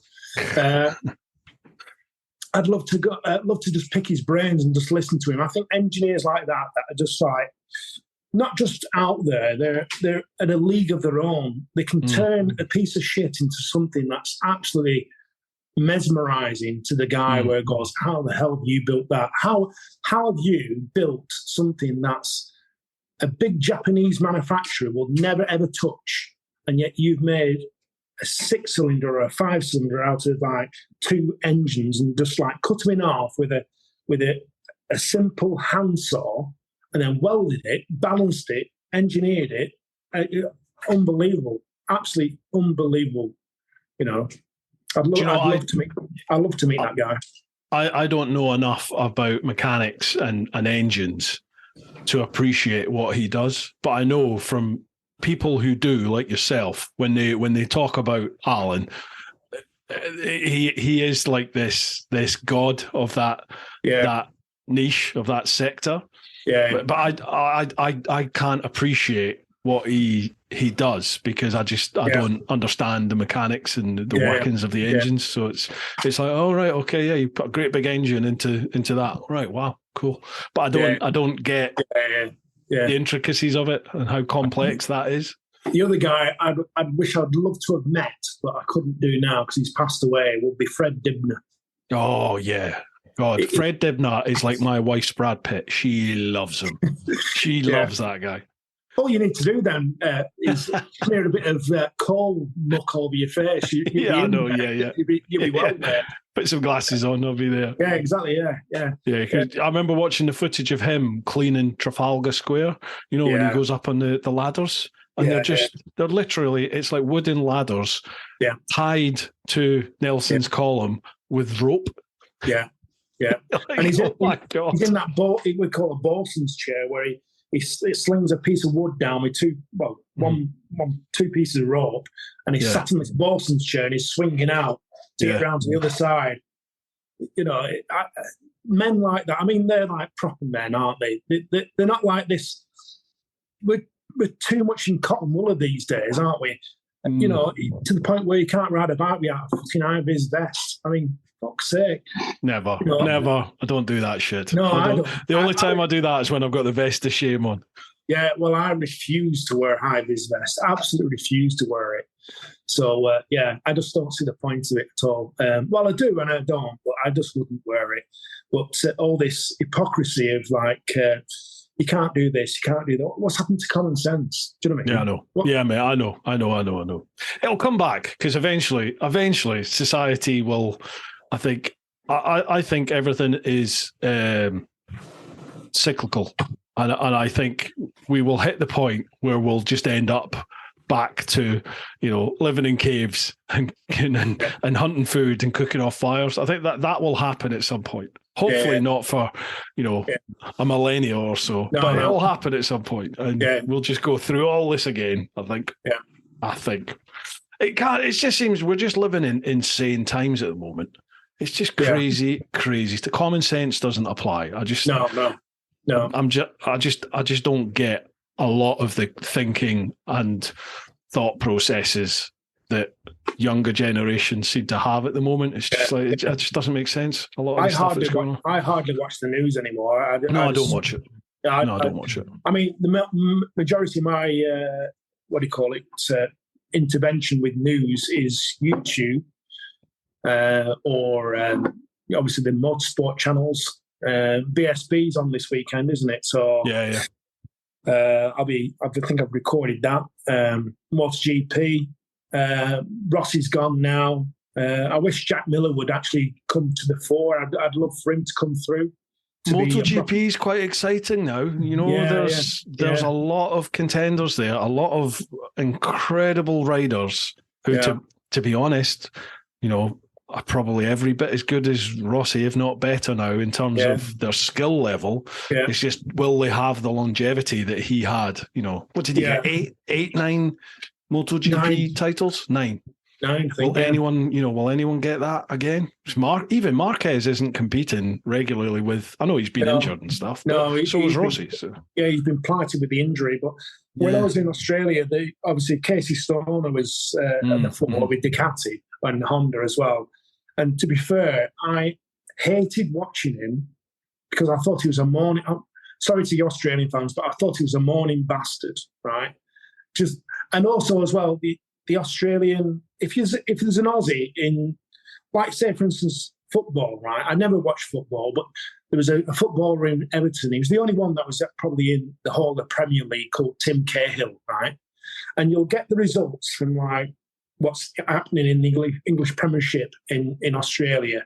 And the only team they'll focus on will be Everton because they have Tim Cahill. In other words, they were very biased and they thought, oh, there's an Aussie in there, we'll report on him. Same with Casey Stoner, who was quite biased, and I used to hate it. But what I do realise now is how good he was. Yeah. Where at the time, the way it was portrayed, it was like the be-all and end-all. I resented the way they were reporting it, but now looking back, I think to myself, he could have reached a hell of a lot more championships if he won on a bike. Health issues. Yeah, but he won on that Ducati when nobody was winning on that bike. No one could ride that bike. Yeah. And he put it on the podium. He won on it. And that's phenomenal. Imagine what you do in the current machines.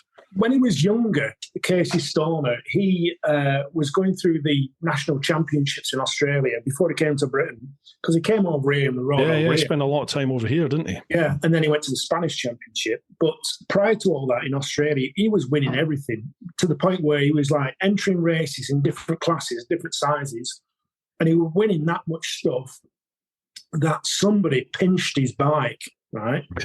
And yeah, presumably one of his competitors, I don't know the facts, but I'm sure it could be someone who didn't want him to win, let's put it that way. And he had to borrow somebody's really shit bike. And I mean, talk about crap bike that wasn't prepared, wasn't up to spec. He rode it and he won on it. That's how good of a talent he was. You know what I mean? The guy was a genius on a bike. Yeah, absolutely. And I quite like the way he just went, right, I'm done now. I'm going to go and spend time with family.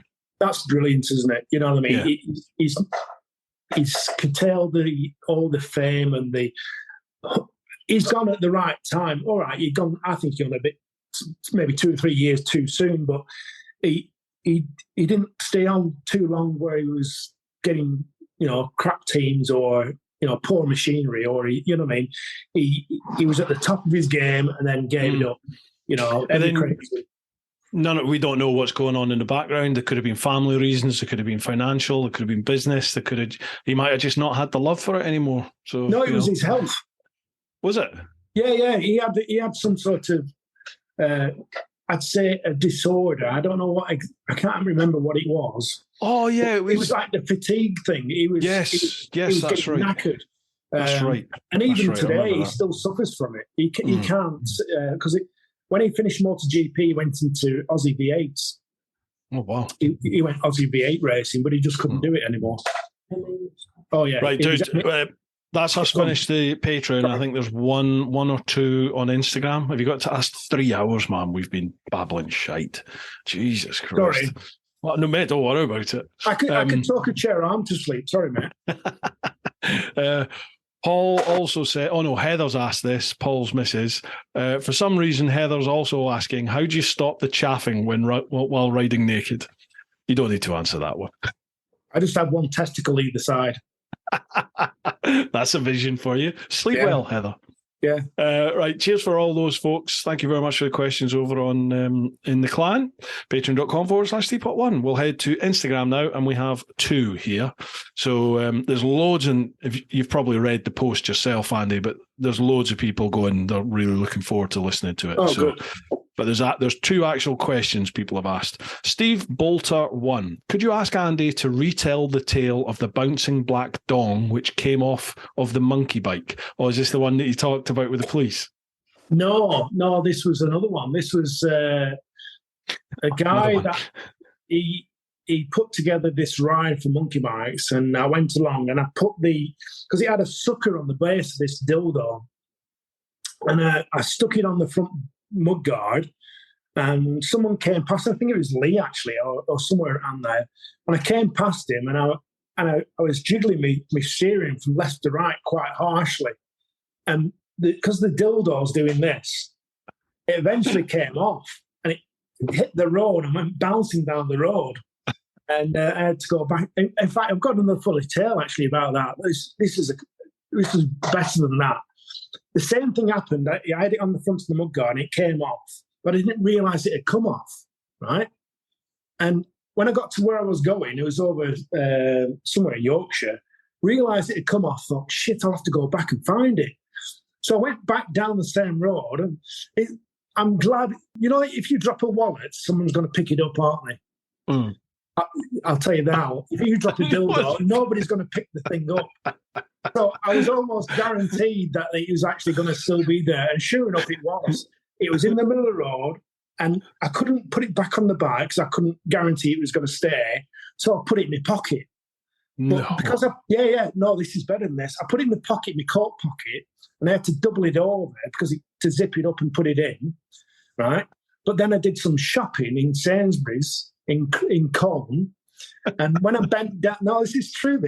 When I bent down in the meat aisle, this dildo flicked out my pocket and fell on the floor. Fell on the floor in Sainsbury's. Oh, brilliant! It's not mine. I had to go and pick it up. Oh, I don't know how that got down there and put it back in my pocket. It's not what you think. Oh, yeah. Oh. Yeah. Brilliant. Love it. Next one is Cheshire Industrial Services Limited. Never forget seeing his penis, and 2, the Tipexed teeth. Well, we've got them tonight.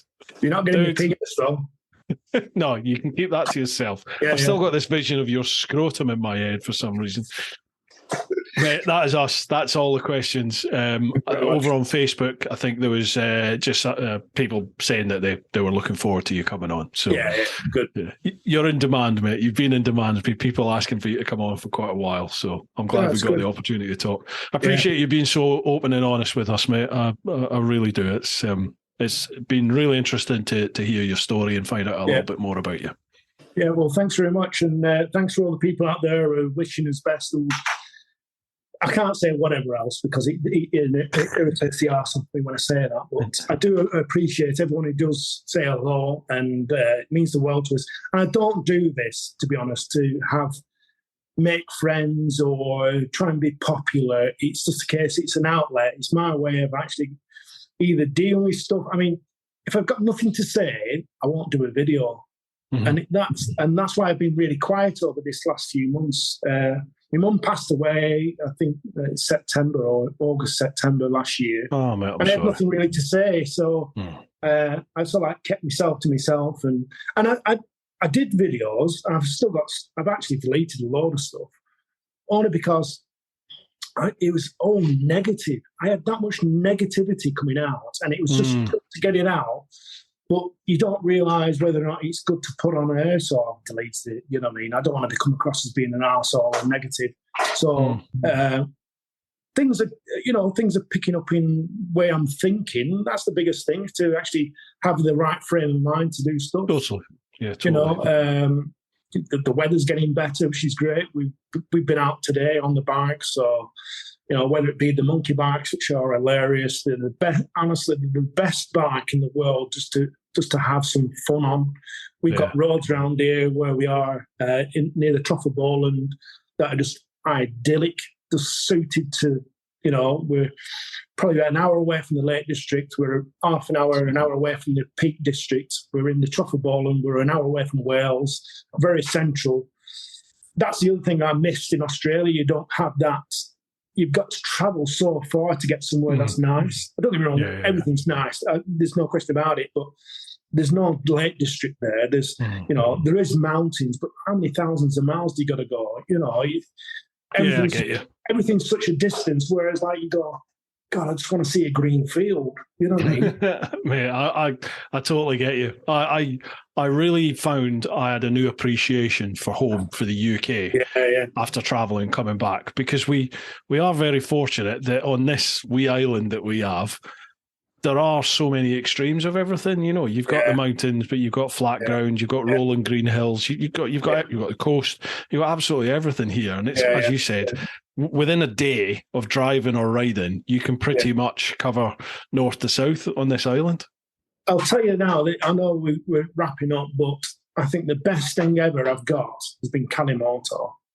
Kalimoto has actually... This isn't me plugging. I'm not plugging this, folks. No, I'm being straight and honest. Kalimoto has been the best thing that I've got on my phone to get from A to B in the same destination, but a completely different road.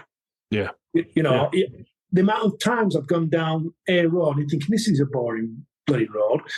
All right, let's put Kalimoto on to get to that place. You go, why have I not been down here before? Yeah, totally. Cracking, absolutely brilliant roads they come up with. Yeah. If you've got the time to do it.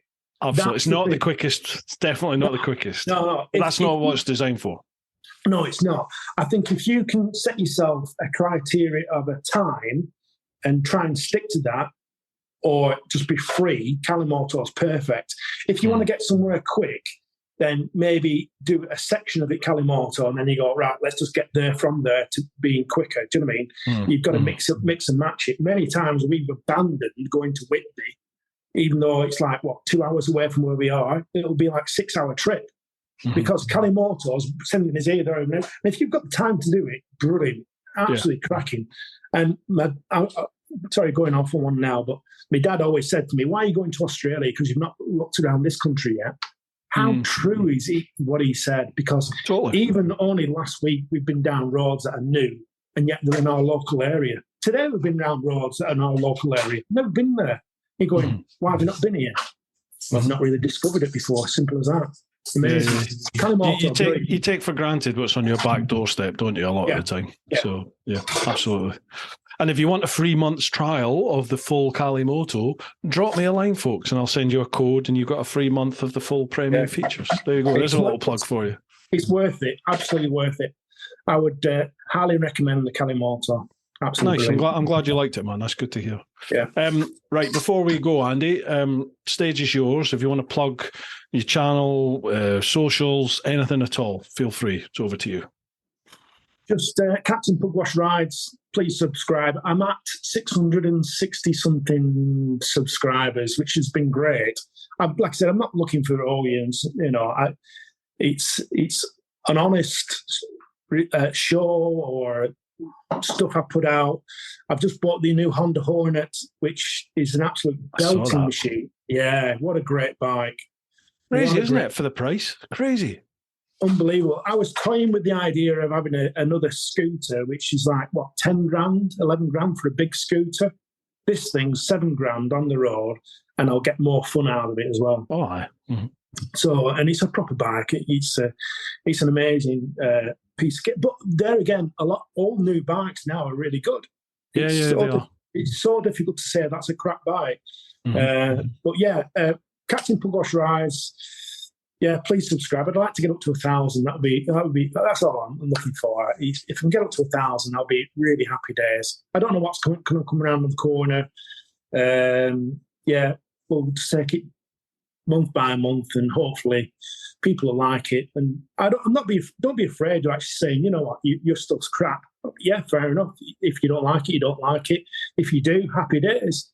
But spread the love. Just be kind to each other. I'd love that. The fact that I love when people actually say, well done, I like your stuff. It's humbling, and like you said, everyone's got a tale to tell. And totally. I'll never ridicule anyone. I'll be all ears for everyone. And men's mental health, it's absolutely imperative people talk. Please talk. We don't. As in $1 Million Bogan, he said a brilliant thing. He said suicide is a long-term solution for a short-term problem. And I think that's so compelling as what that says. Oh, I'm at the ABR this year. Oh, yeah, nice one. Yeah, ABR. I've done it for the last 2 years. My partner, who's big into ABR, she introduced me to it. Is she? Yeah. She had we've still got the Tenere, actually. It's the Tenere 660 in the garage. Like I said, she's got this 790 Adventure. We're upgrading both bikes to the 890 Adventure. I'm getting the R, she's getting the 890. So they're coming in May. So we'll both be there at the ABR, fully kitted up, no doubt, because well, I don't know how we're going to do it, but last time, like I said, we had 2 big chairs, not these little tiny folding ones that, like, what, 1 kilo each. No, we had, I think, they're 15 kilos each, these camping chairs. They call Austrail, something like that, Australia. Yeah, Austrail. So they're made in Australia, but they're great big chairs. Love them. So we'll be at the ABR if you come and see us. But yeah, that's a great show. That is the best show in the country at this moment in time, year on year. I make you right, actually. Yeah, I've said it a few times on here before. I was dubious as to whether or not they'd be able to keep the sort of soul of an overland adventure type meet, because they tended to be quite small and close knit. Yeah. But they've managed to keep that whilst putting on an incredible proper festival. 10, 12,000 people, and it still has that community feel. It's crazy how they've done it. It's really good. Well worth checking out, folks. The best thing about that is how clean the place is. I've never seen fields with people that you think these are going to be dirty bastards. You know what I mean? Like what the toilet's going to be like, what the shower's going to be like. It is absolutely spotless. Absolutely spotless. They're going around there picking up the litter as they go along, which is hardly anything, by the way.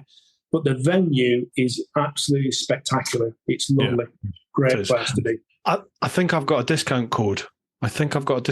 For it. I'll put it down below, folks, if I do, or check out my socials. But I think I've got I think it's a 10% or 20% discount code. I'm not sure. So, yeah, if you fancy it, folks, check out the links down below. All Andy's social links, YouTube, everything like that, they'll all be down below as well. So make sure you give him a like, a follow, a subscribe.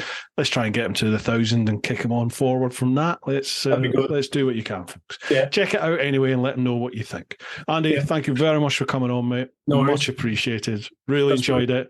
Look forward to seeing you in person again and seeing what you turn up in. The next time. Keep Tipex in those teeth. Yeah, right, folks. Hope you've enjoyed this one. Oh, he's going to blow up this big cock again. Wow, I've forgotten the end. How do I end these video things? Keep looking after those that you love. Get on out there whenever you can. But most importantly, live your life. Woo-ha! Nice one. Top man.